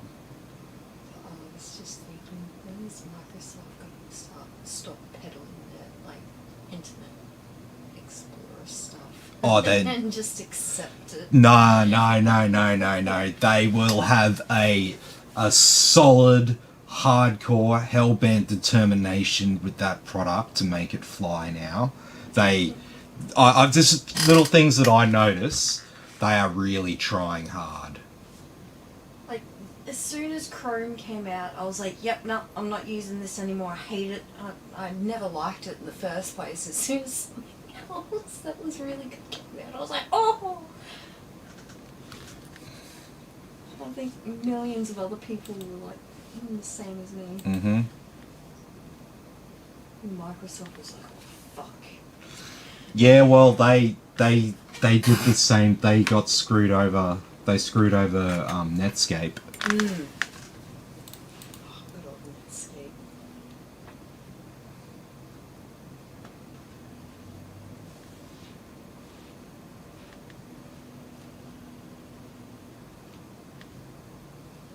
Would you believe that in the Netscape days, I didn't have internet? Yeah, neither did I. But I do remember the product. And I do remember using it, but at my own house. Mm.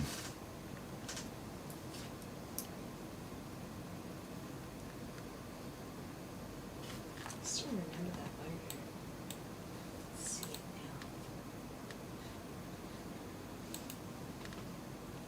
Yeah, the big N over the planet Earth. It's a good logo. Yeah, I did like Okay, Windows updates pending restart. As soon as Office is done. Yep. I'm not hungry Done. just yet. Just put it, like, leave it on warm or something, or Oh, put it in a bowl. And Western Digital's the oven just or doing its something. thing.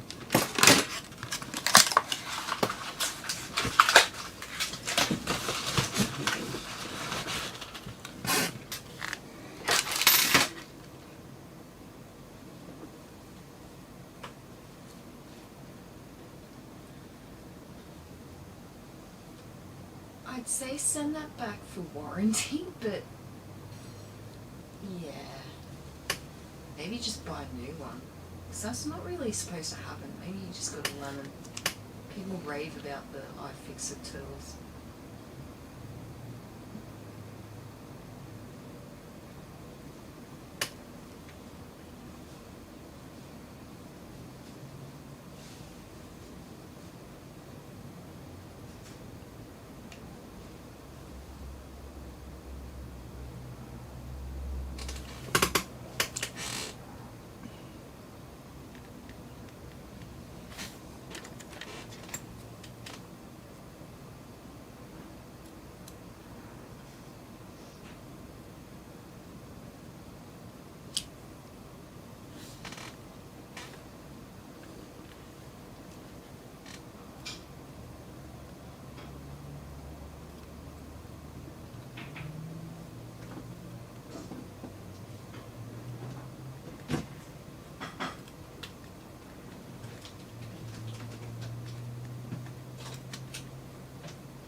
Alright, my screwdriver's fixed for now.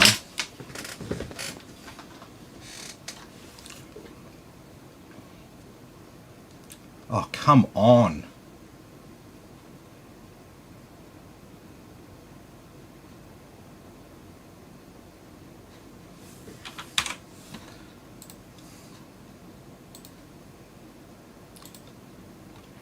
So let's turn off all these things that are going to annoy us.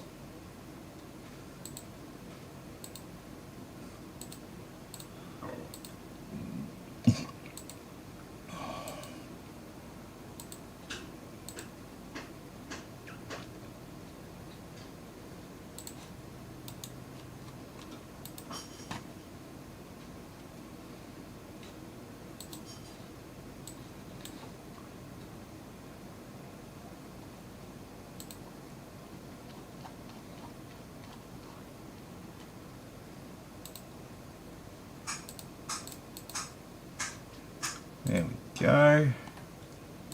Seriously?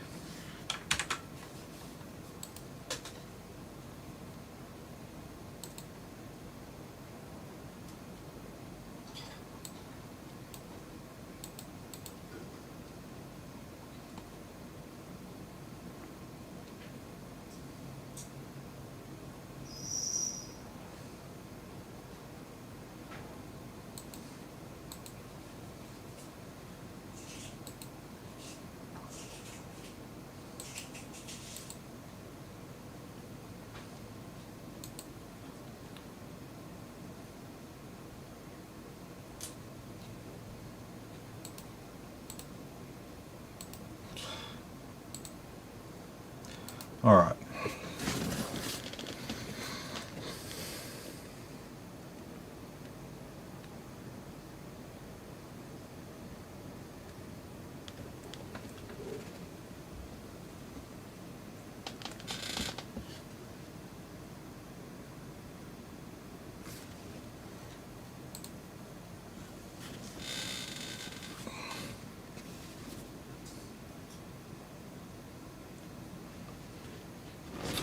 Okay, so Windows is going to do some updates. It's going to apply the momentum caching. It's going to reboot to Windows.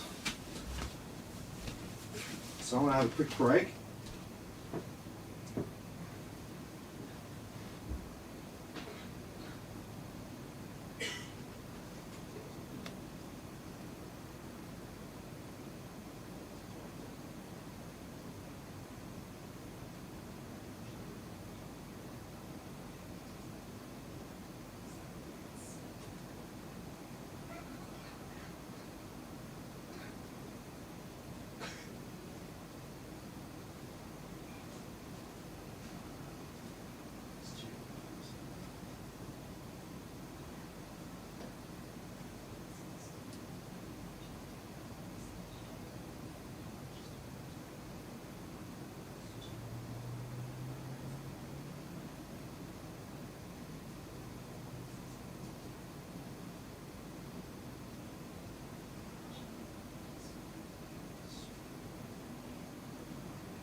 You're learning new things.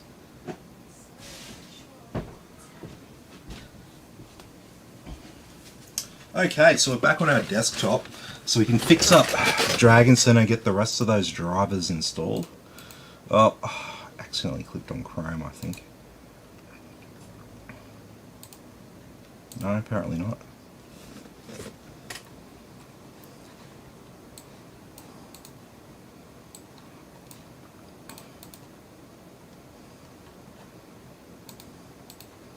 Get those cumulative updates.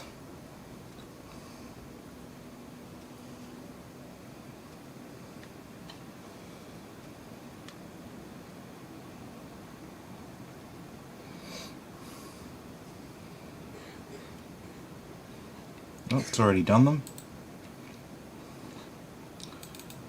Alright, while that's going on. So what did that momentum cache do? I'll show you.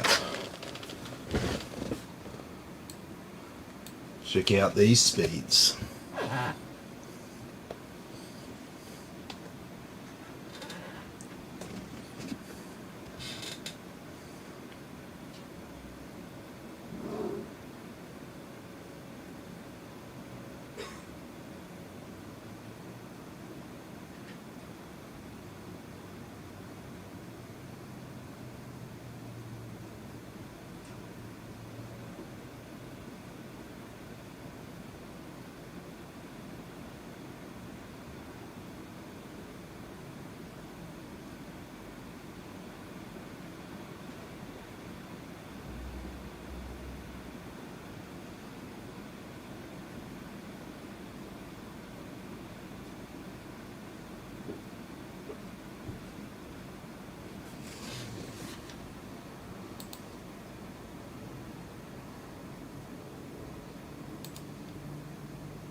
Alright, well that's going on. Set up MSI Afterburner.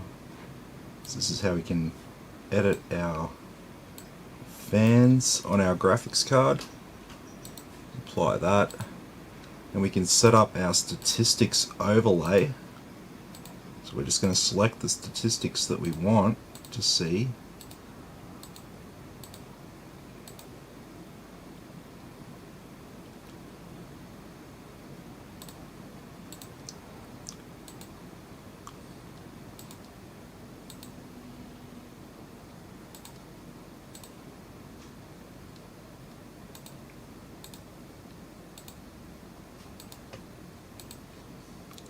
And we'll set the keys for our on-screen display. So Control F10 to toggle, Control F11 to turn on, Control F11 to turn off.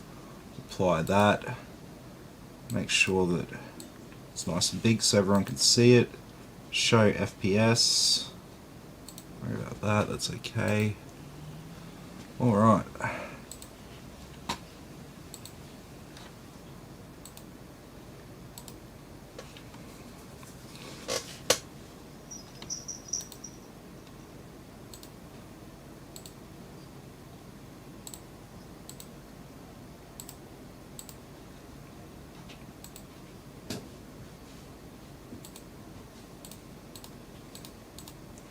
Okay, so let's get this, and we'll get all this stuff. Won't worry about third-party utilities, because Norton sucks. If you want antivirus, get Bitdefender. That's what you want.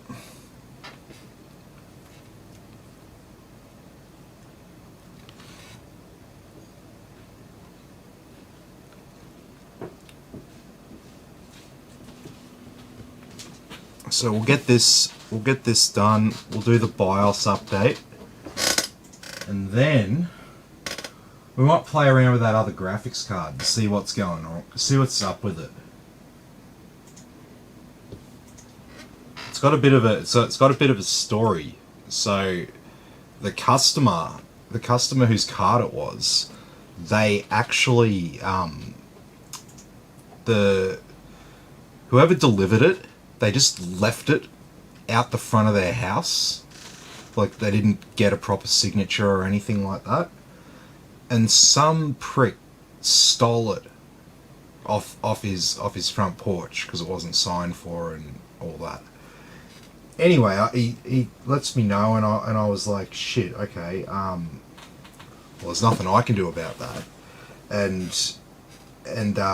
I said to him, like, look, I'll tell you what, I know a little bit about how this sort of stuff works, okay? And I said to him, like, look, there is like a 90+% chance that person who stole that PC lives within about a 100 to 200 meter radius of your house, and they're probably going to be stupid enough to put it up on Marketplace or Gumtree or something like that over the coming weeks to try to sell it, either in parts or as a whole.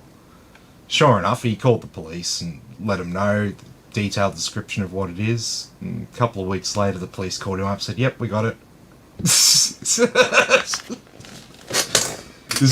just typical. Sell it, or? Yeah, he was trying to sell it. But he'd had it for a little while. Who knows what he did to it? Who knows what he was doing with it while he had it? But yeah. Basically, he had it back and it was working fine for a while, and then it just stopped. His computer stopped turning on. No display signal from his graphics card. So it's a little bit weird.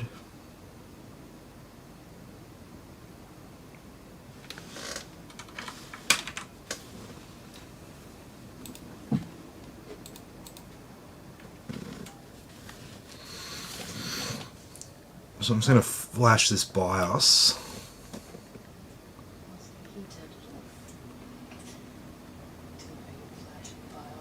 No, we're just going into flash mode.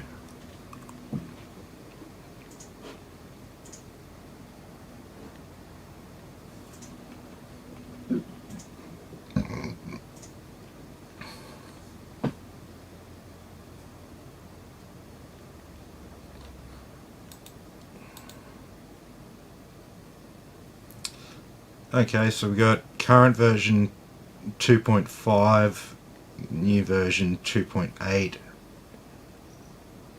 Oh geez, it's a very old BIOS on there.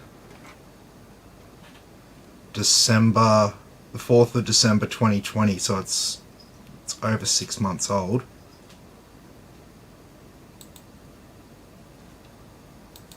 And we've got a new BIOS that just came out last month.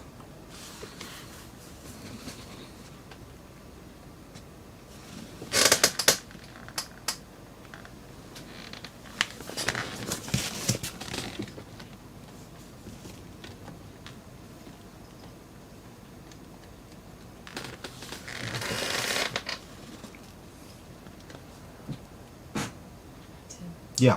Found my boots. Oh, did you? No, the cat. Ah. He's making the scone thing.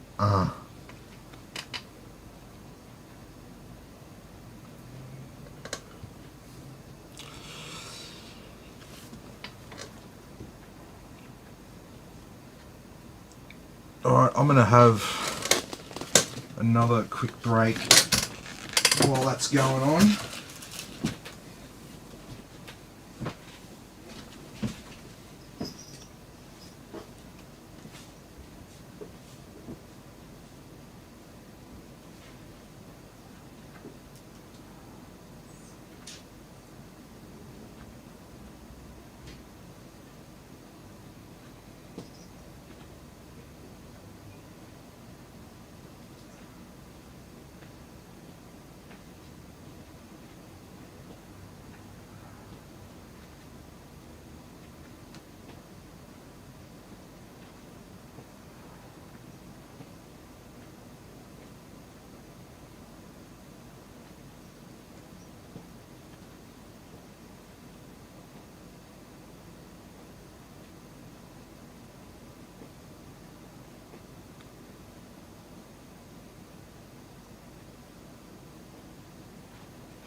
which is the slowest growing platform.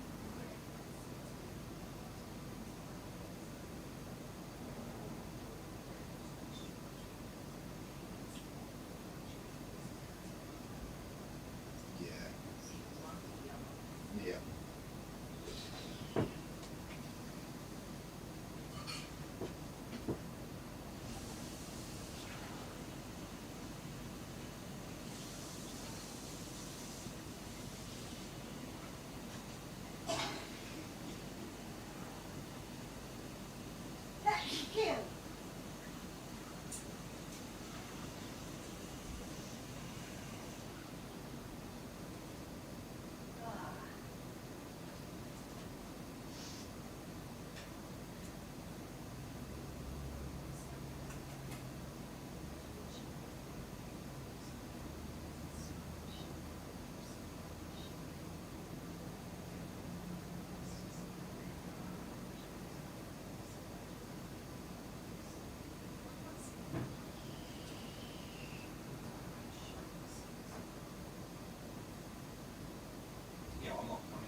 can't store it, it doesn't matter.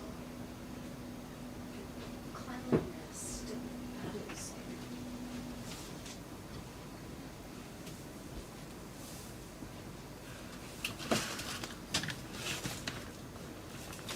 Alrighty.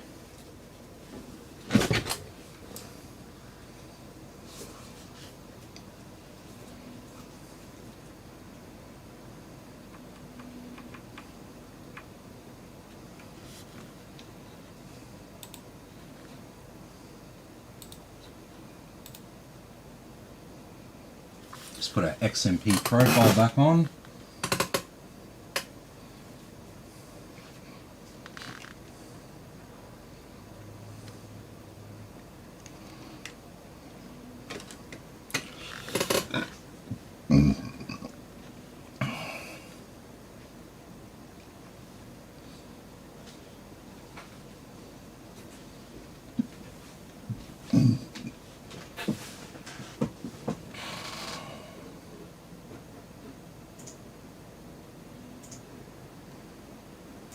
Sweet.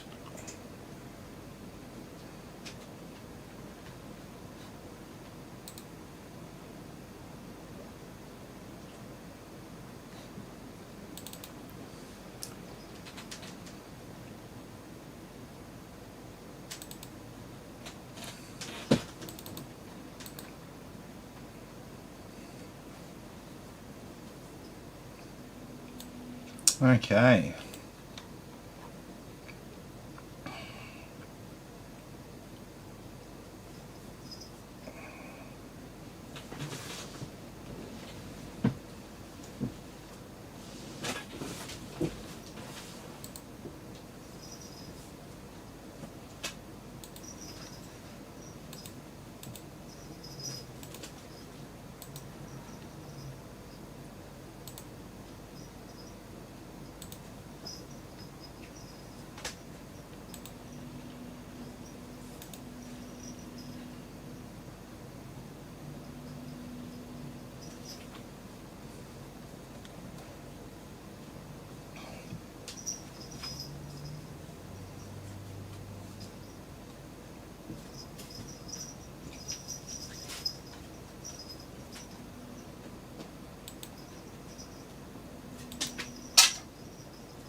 Come on. Dragon Center sometimes takes a little while. Was it uninstalling?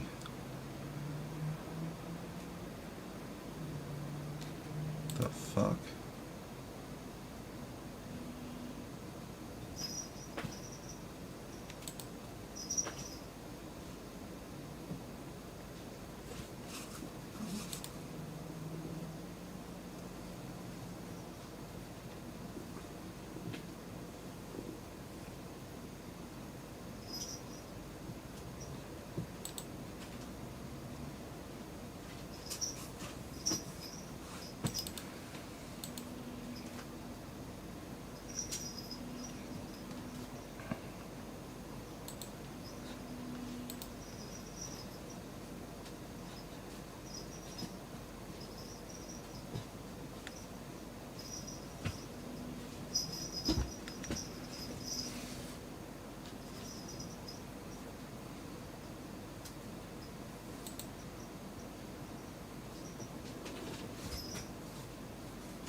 While that's going on, let's run this first benchmark here. So we'll run Heaven, it's a DirectX 11 benchmark, 1080p. These are just the settings out of the box. So this is what I do every night. There's the first test. So this figure here under RAM, this is the frames per second. And then everything else here is pretty self-explanatory. Power measured in watts, clock speed measured in megahertz, usage, these two percentage, temperature, these two percentage. That's our video memory amount in use and frequency. That's our RAM amount in use. This is our current frames per second.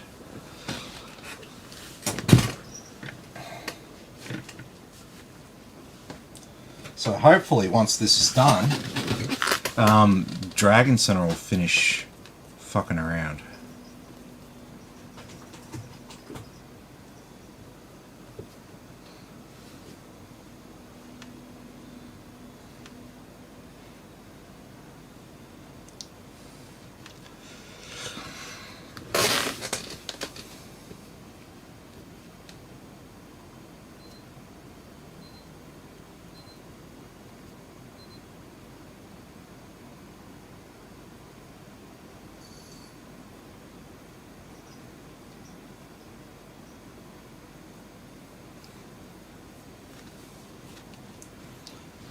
So no issues there with temperatures and stuff. It's barely breaking a sweat. Like, it's being utilized, the graphics card, but it's not getting hot. We're running open case at the moment, but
chewing 40 watts at 4650 megahertz, 10% usage.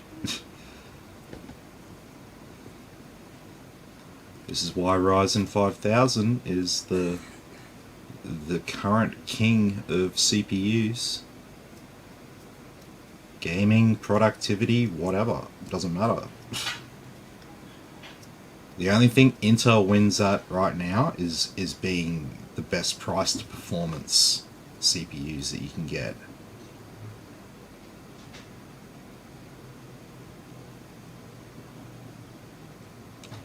But the thing that drags that down is the cost of the motherboards.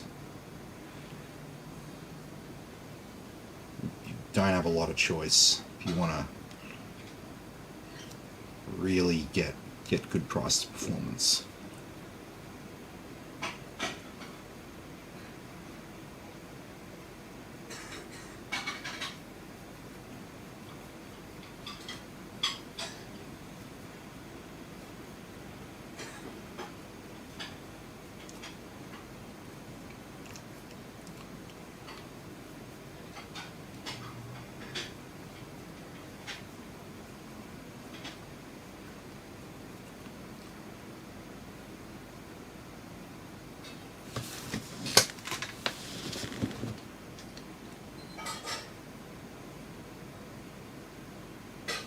Alrighty.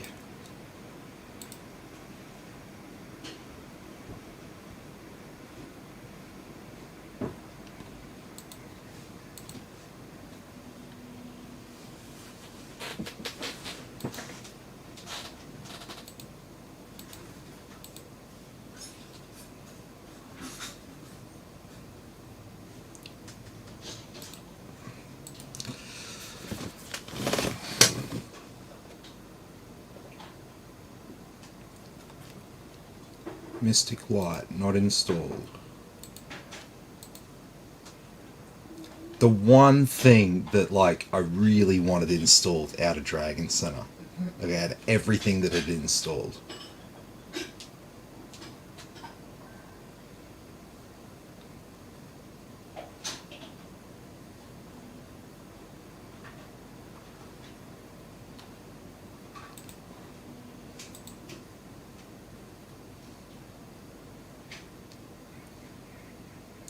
So once this is installed, we're pretty much good to go on this PC. So I'm gonna shut it down, unplug it, and put that other card in it, and we're gonna see what we see. Since my test bench is probably not the best.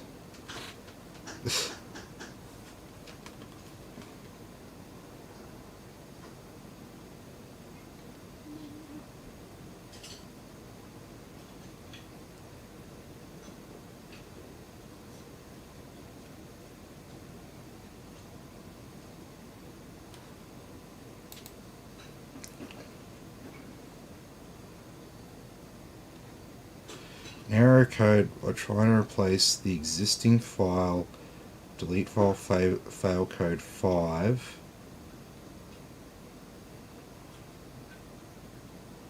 C Windows program files x86 MSI 1 Dragon Center. Okay, let's have a look.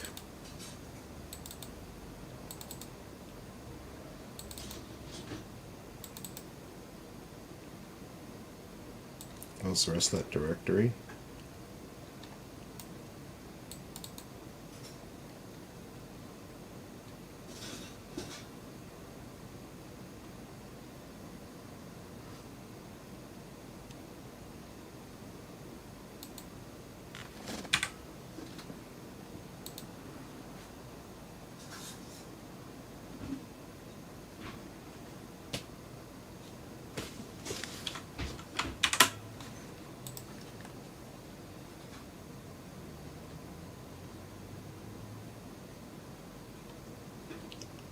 Is that a...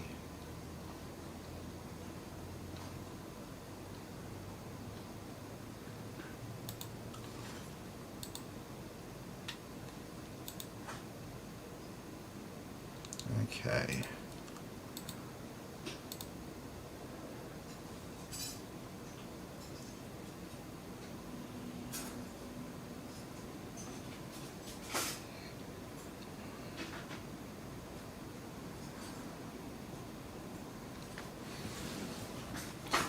Yay! I fixed it! I love it when I fix it. Yeah, so you got to see me solve an actual technical problem there live. Instead of fail to put a computer together and fail to put the freaking brackets on the AIO thing on the right way or something. See, I actually do have knowledge about computers. I actually do know what I'm talking about. He's not just talking out his eyes. Yeah. Alright, so this is Mystic Light. So you obviously want Mystic Light to control the RGB on your case and motherboard and graphics card. So we could...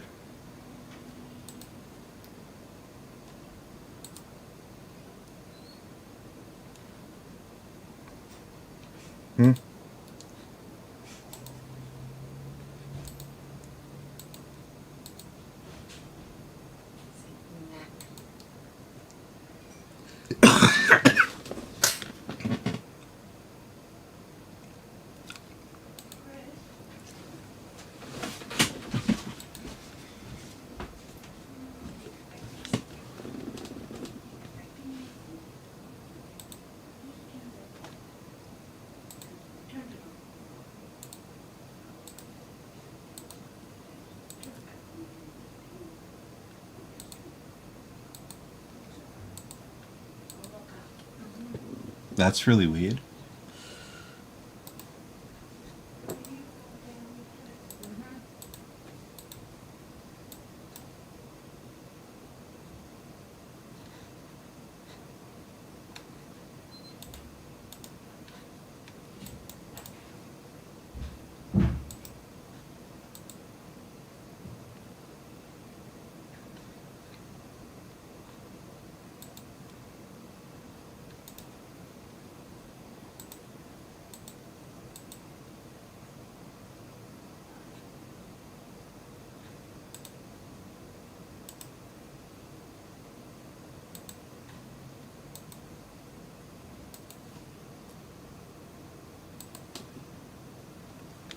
maybe it might want a reboot. Let's investigate. That's probably got something to do with what I had to do to install it. Oh, what am I doing? I want to turn our attention away from what we've got and onto something else. A little side problem to deal with.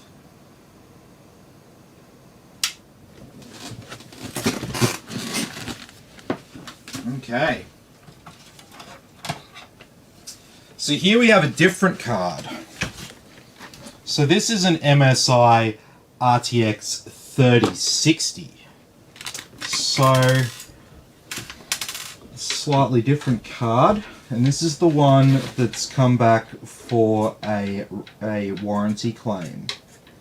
So before I send it back for a warranty claim, I need to be sure myself that it definitely doesn't work. And when I plugged it into my test bench and it turns on and outputs a display signal, that tells me like someone's missed something. Something's not right. It could still be faulty, but I'd like to be sure. Just unplug those. Oh, might want to unplug the DisplayPort cable. So we'll just put this protector back over that one. And let's plug in a different one.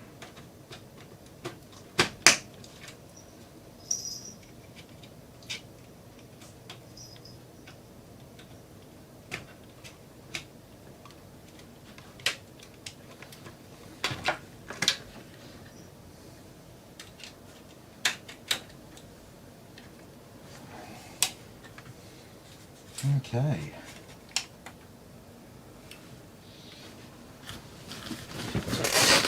Well, let's see what we see.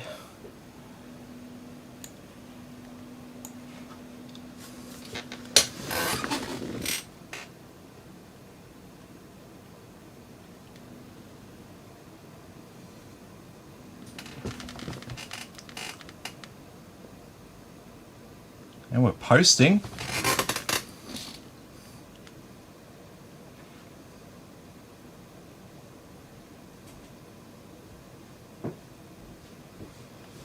And we're into Windows.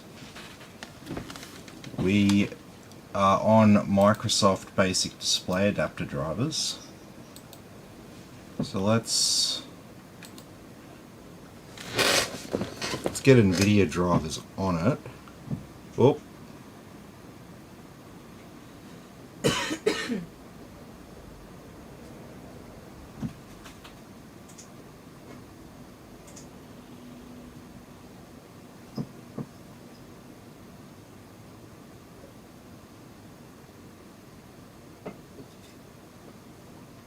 Okay. There we go. See, now Mystic Light's working with the reboot. So it was just to do with the crap that I had to do to make it install.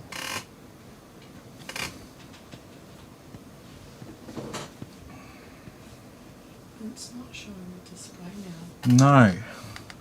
But my monitor is like it's showing that it's getting a display output. If I disconnect the display cable, No, it says no signal. no signal.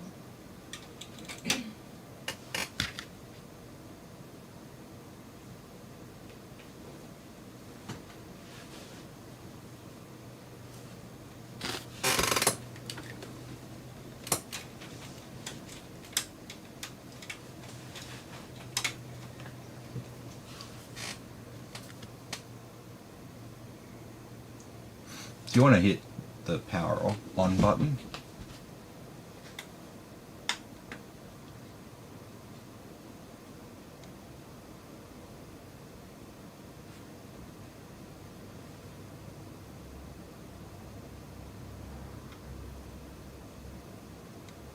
you want to hit it again?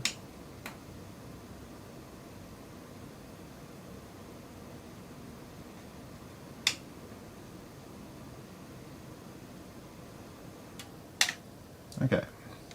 Alright, try it again. It's not a good sign.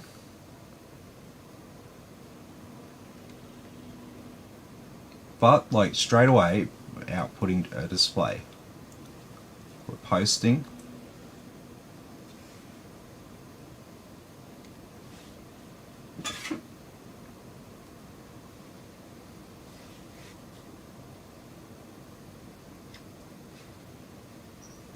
Oh, and now we're... Oh, no. No, it's No. doing stuff.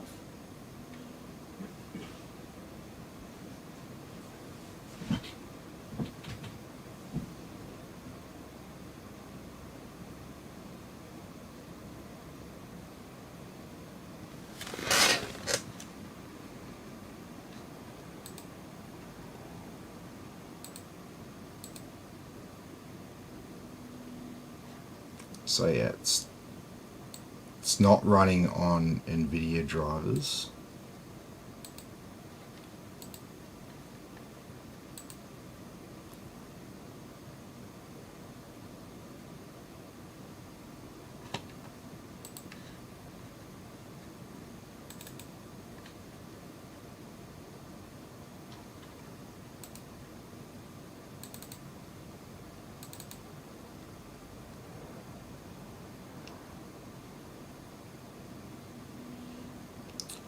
But it could be it could be a case of maybe just one of the ports isn't working properly.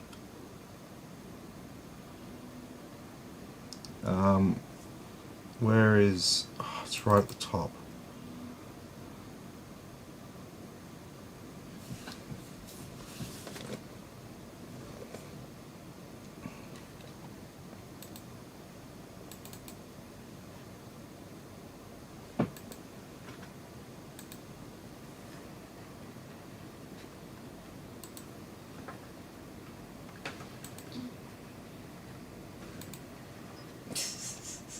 Lazy Susan says no.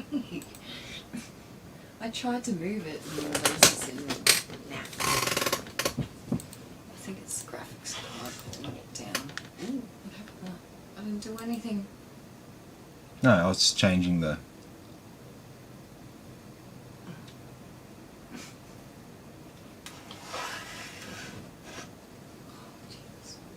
Yeah, it's a heavy card. I was like, oh yeah, I can lift this with one hand. No,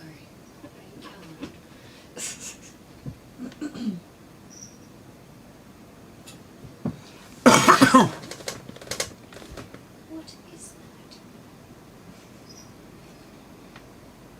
The cat sniffed it and gave me this look like, the fuck? Hmm. It's like, that's not food.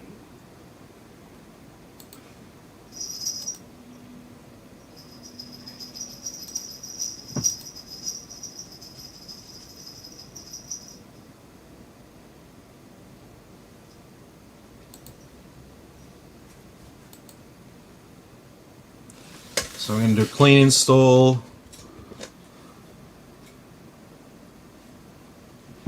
of this card, and we're just gonna start playing around with it.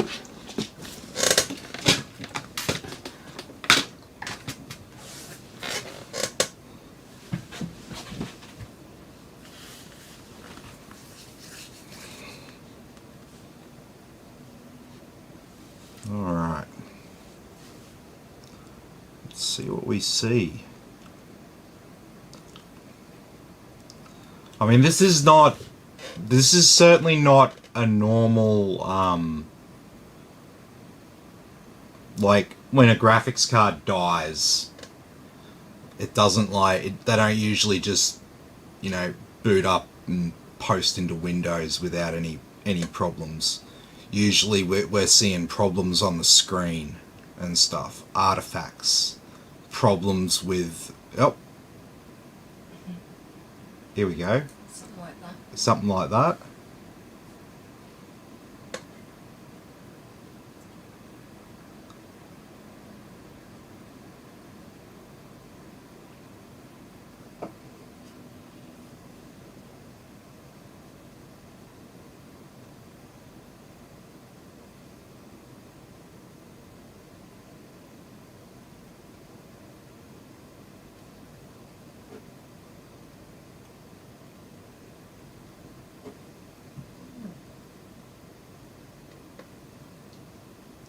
It's looking more like a warranty claim. Mm-hmm. But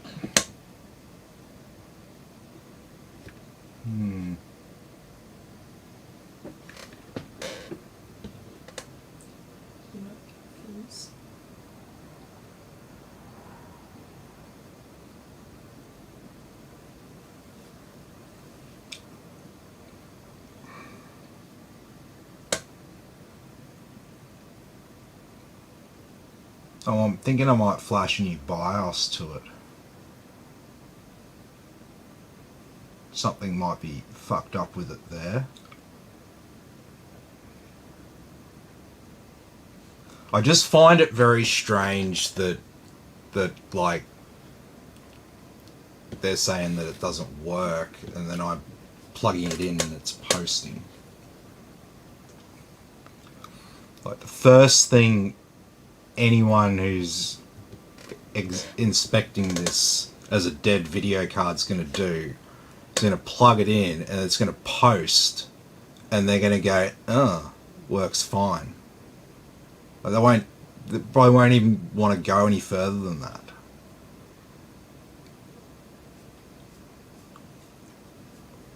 So I'm just letting it go because the fact we don't have display outputs, it's not the PC. Like that's not the problem. So we were installing some NVIDIA drivers then, so that process will continue regardless of what we see on the screen. So I'm just going to let that install, let that go, and then we're going to try it again. And what we'll do is we'll go to MSI's website and we'll go and see if there's a BIOS update for it, and then we'll go and put the new BIOS on it, and then we'll see what difference, if any, that makes. And then once I've done that, then I'm pretty comfortable, if it's still doing the same shit, to send that back for a return.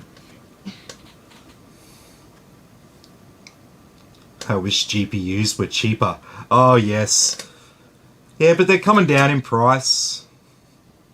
I think we're past the worst of it. Tim, What's that? somehow he's streaming to no category. J2J7 says, "How are you streaming to no category?" And he says, "I wish GPU were cheaper." How am I streaming to no category? What's going on there? That's weird.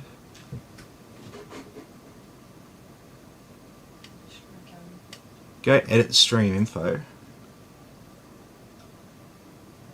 Oh, there's like no category there. That's weird. But there's tags.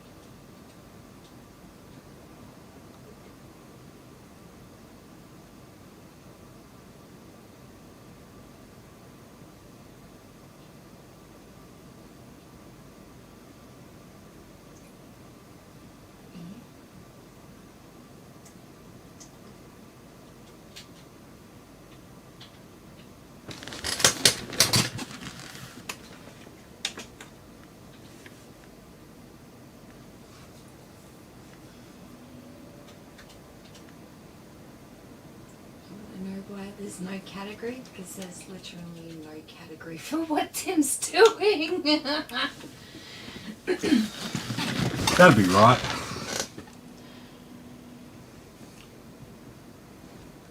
Can you create a category?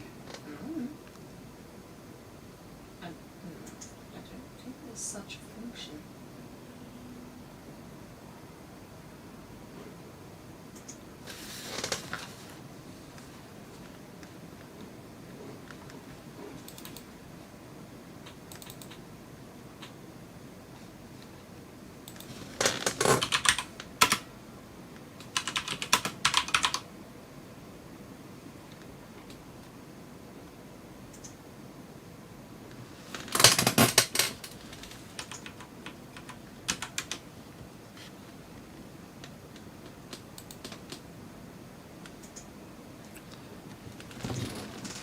And it's this one. Alright, so if we're going to get a BIOS update, we go to support.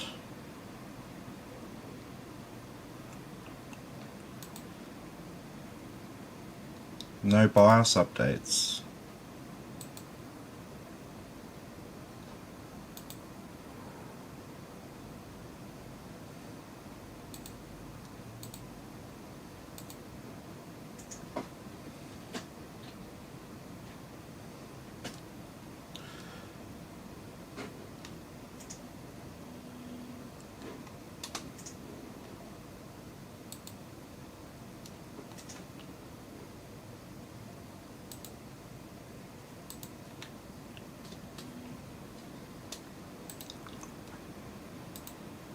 Whenever you're ready. Oh, nice. Tim, Yeah. experiences. I just bought a 3D Theatre P NVIDIA GeForce RTX 3070 I'd chill on Sunday. Should be here tomorrow when it's build time. Learned so much from watching your videos. Oh, awesome, man. Yay!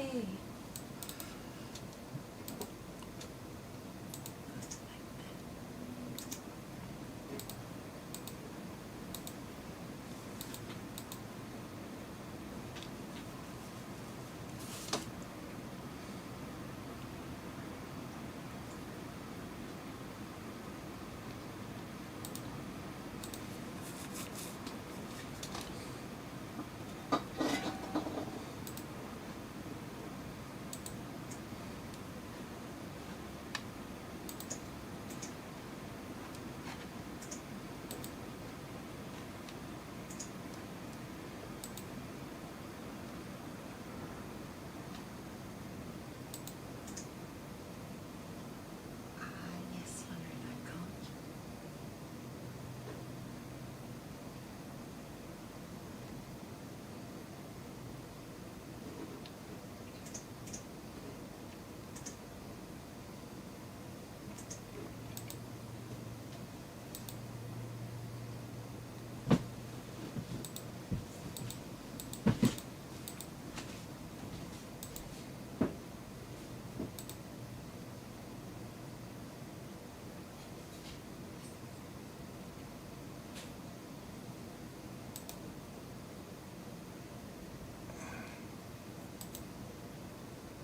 Hmm.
No, it's not.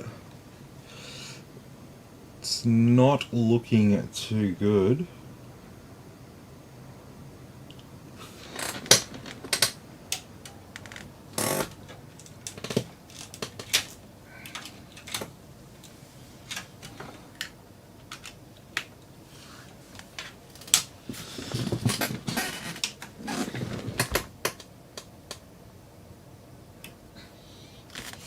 What's the issue? So this is a graphics card that's come back to me for a warranty claim, and I'm just running a few tests on it so I can provide a decent description when I send it back for warranty.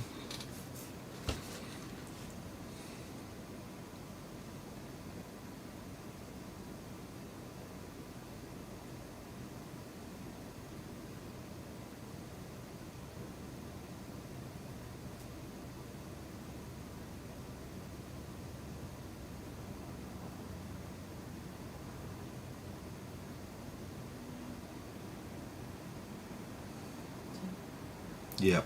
Jesus,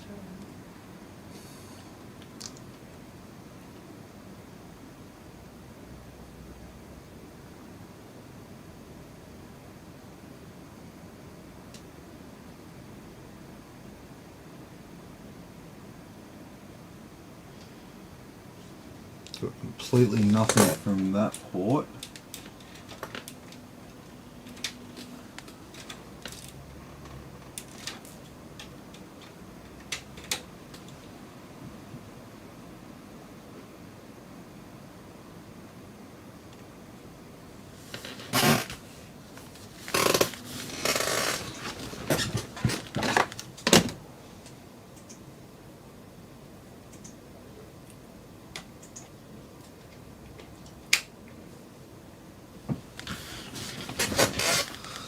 Okay, I think I've pretty much seen all I need to see here now with this one.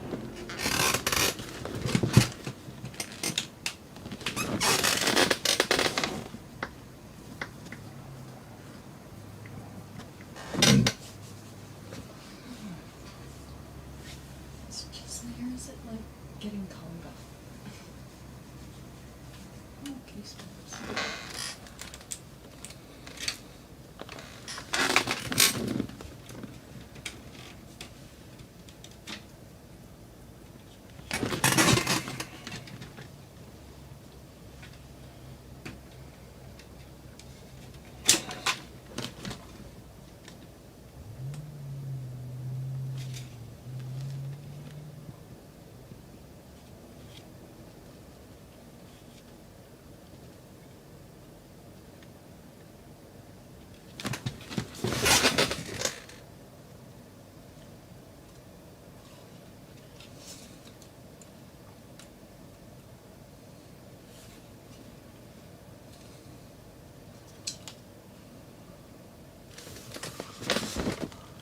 Like the person who stole it and did a heap of stupid stuff to it before they tried to sell it, maybe. Yeah, possibly. That's why I'm like, how's this gonna go when we send it back?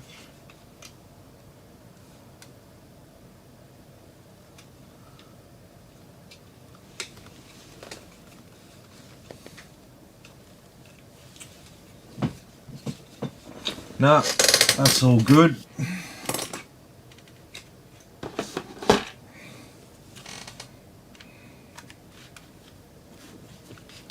Warranty claim. Alright. Now to put the big girl back in.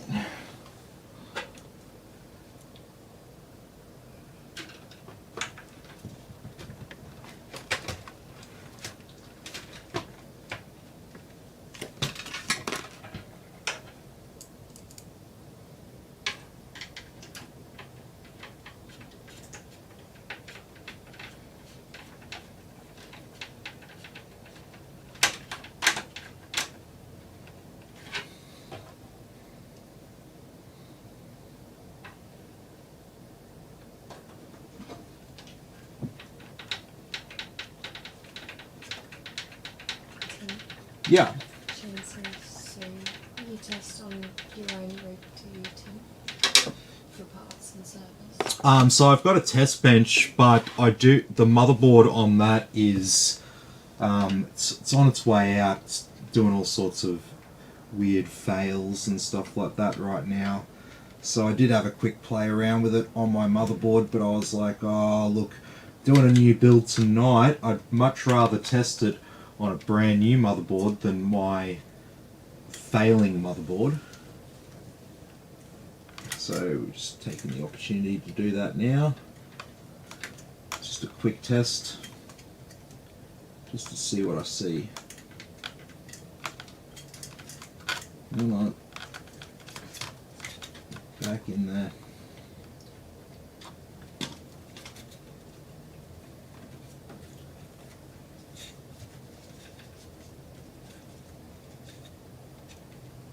Very good.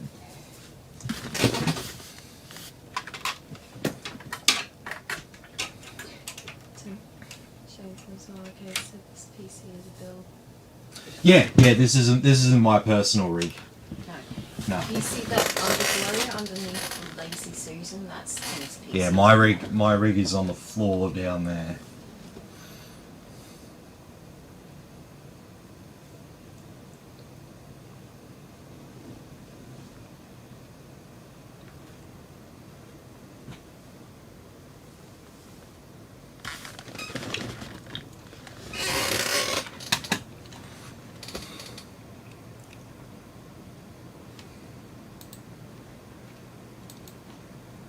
Okay.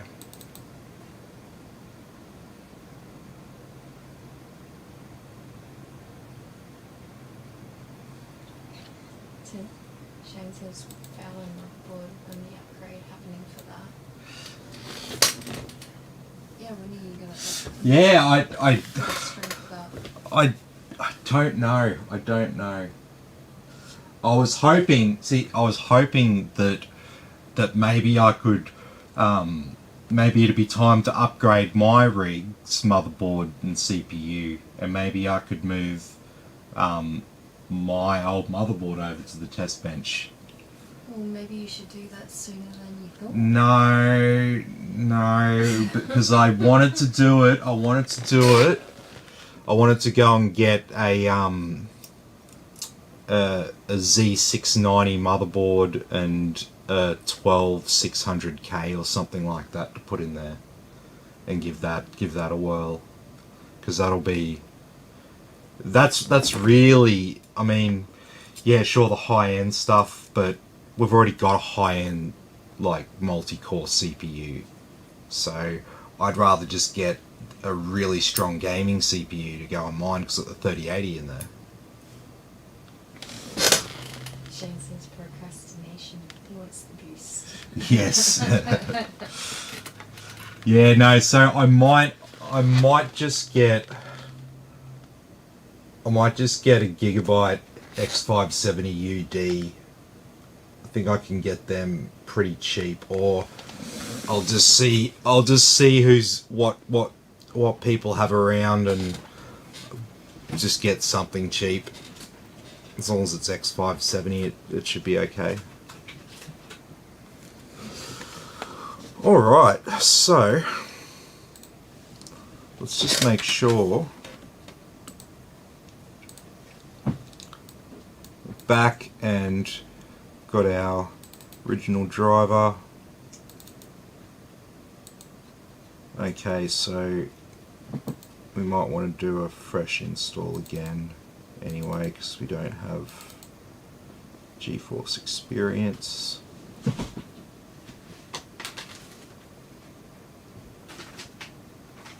What am I doing? I'll just install GeForce Experience.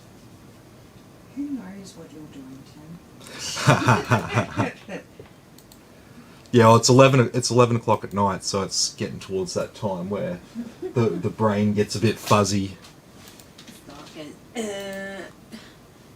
basically.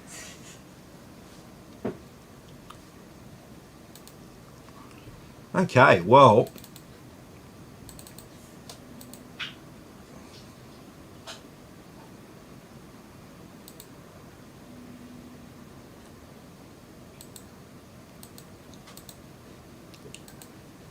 so here it is, our Ryzen 5600X.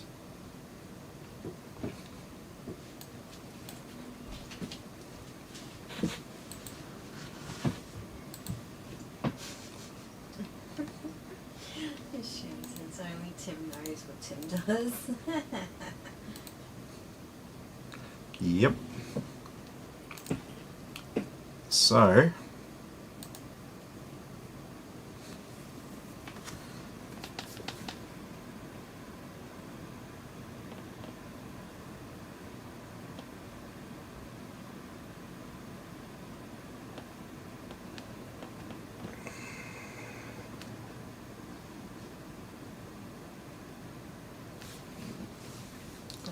yeah.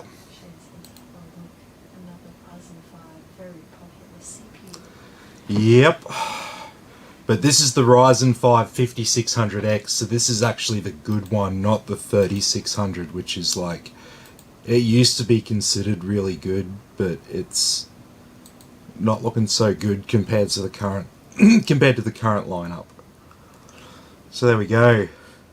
5600X ours, it's sitting there on 639, so a little bit above the average there, so that's good.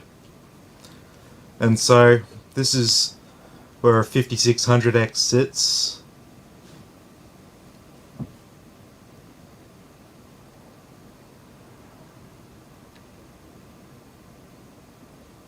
And that's where a 3600X sits. So quite a considerable generational improvement there from AMD. So the 5600X is really something that you want. The other Ryzen 5s, Shane says, he didn't think he got the X. It's like, I actually forgot what I have now. He knows I'm happy. Yeah, I mean, honestly, no, 3600's fine. Like, it's still gonna, for most games, you're bottlenecked by your graphics card performance, not your CPU performance. There are some exceptions, but in general, that's how it is. So they're multi-core. We're probably running some background process. That's why we didn't get to 48. But yeah, you get the idea. You know, it's even better. Like, so this is 6 cores, 12 threads, but let's compare it to 8 core, 16 thread CPUs for a second. Tim, Shane says I got the 5 series, I know that. So it even beats quite a lot of 8 core CPUs, including, it beats a Threadripper 1900X. Cool.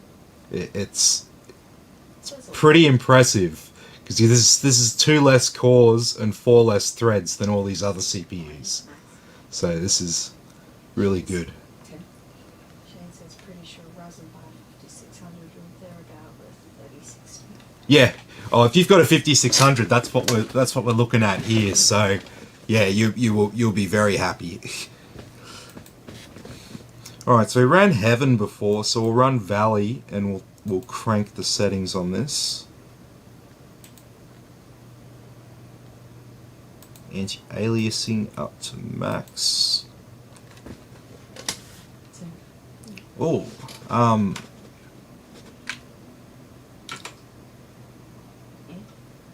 What's wrong? it's not showing the graphics card settings. Oh, it's showing our frames per second. Let's just roll with that. So, it's nice. Shame to rebuild it. Oh, mate. I don't even remember, like, people ask me all the time while I'm building a PC, how much is this PC? And I honestly don't know. I have to look it up because I do so many quotes a day. I give all these different figures out to people. I can never remember specifically how much bad money. enough knowing people's names, let alone. Yeah, remembering exact dollar values of each PC. But yeah, you don't want to know roughly what it costs. You want to know what it costs. Pretty much.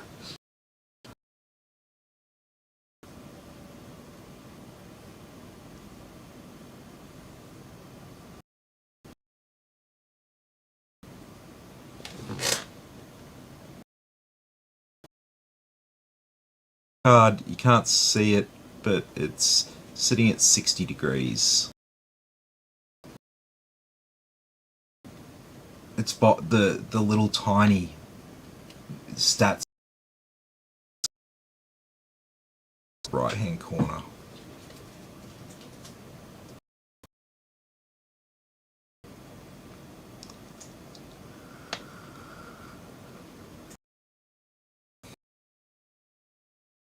Tim? Yeah.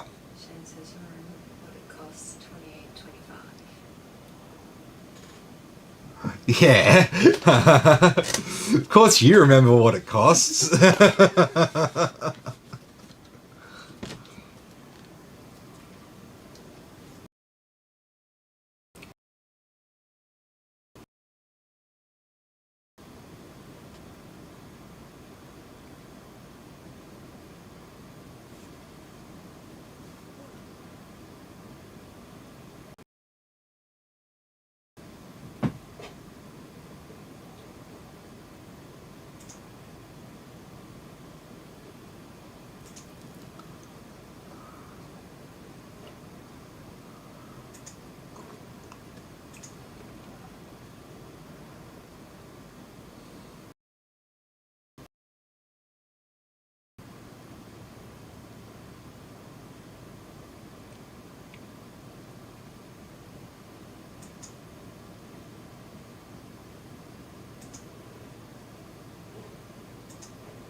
Alrighty.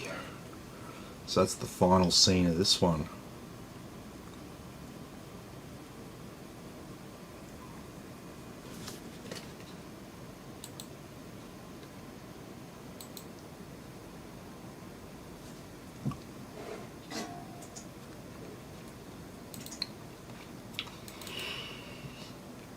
And we'll do the 4K one.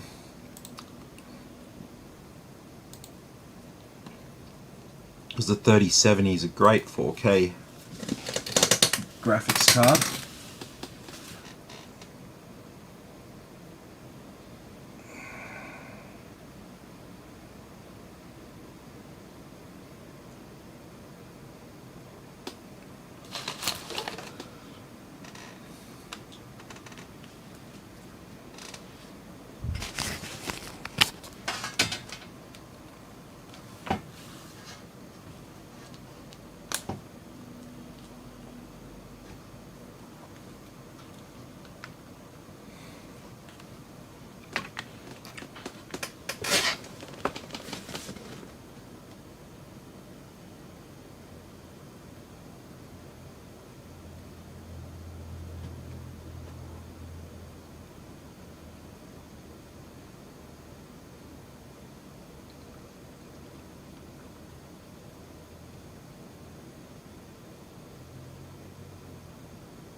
Sweet as.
Okay, sweet.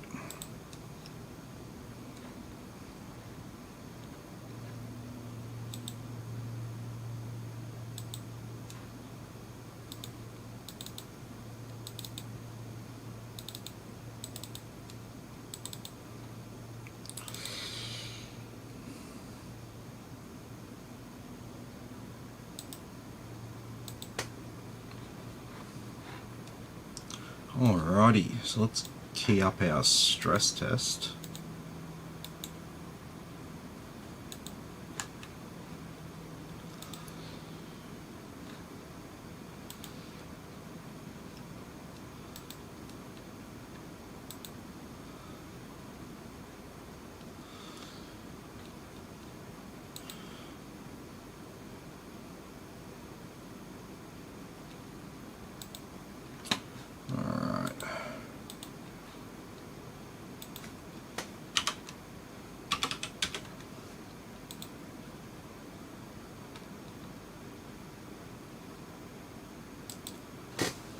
Night, Shane. Have a good one, mate.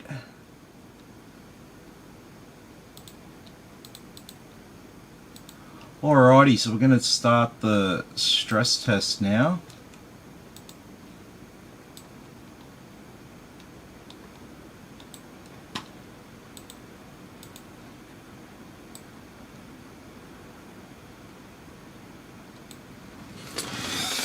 Alrighty, so this is the end of the night. So from here, we'll just make sure it doesn't overheat. But I might want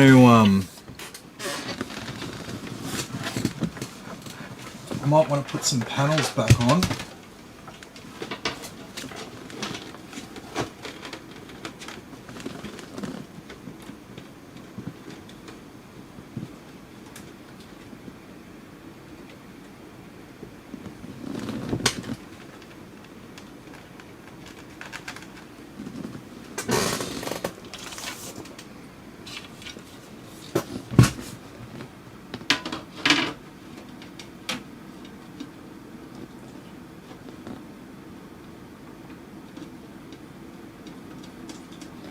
much point doing a stress test without the panels on.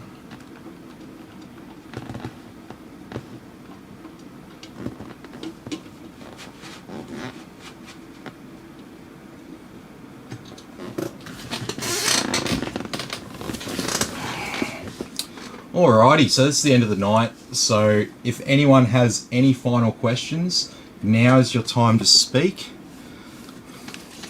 Because all we do from here is let this run for 90 minutes just to make sure everything's nice and stable, nothing's getting too hot, and we don't have any other issues to address. So I'll just cross over to the other platforms here. Missed anything?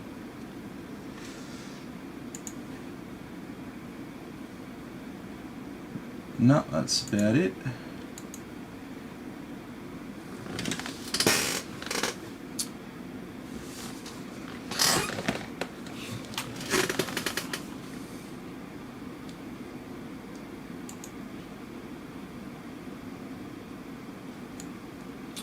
Alrighty. Well, thank you all for watching. I hope you enjoyed it. Be sure to like and subscribe, and I'll catch you all in the next video.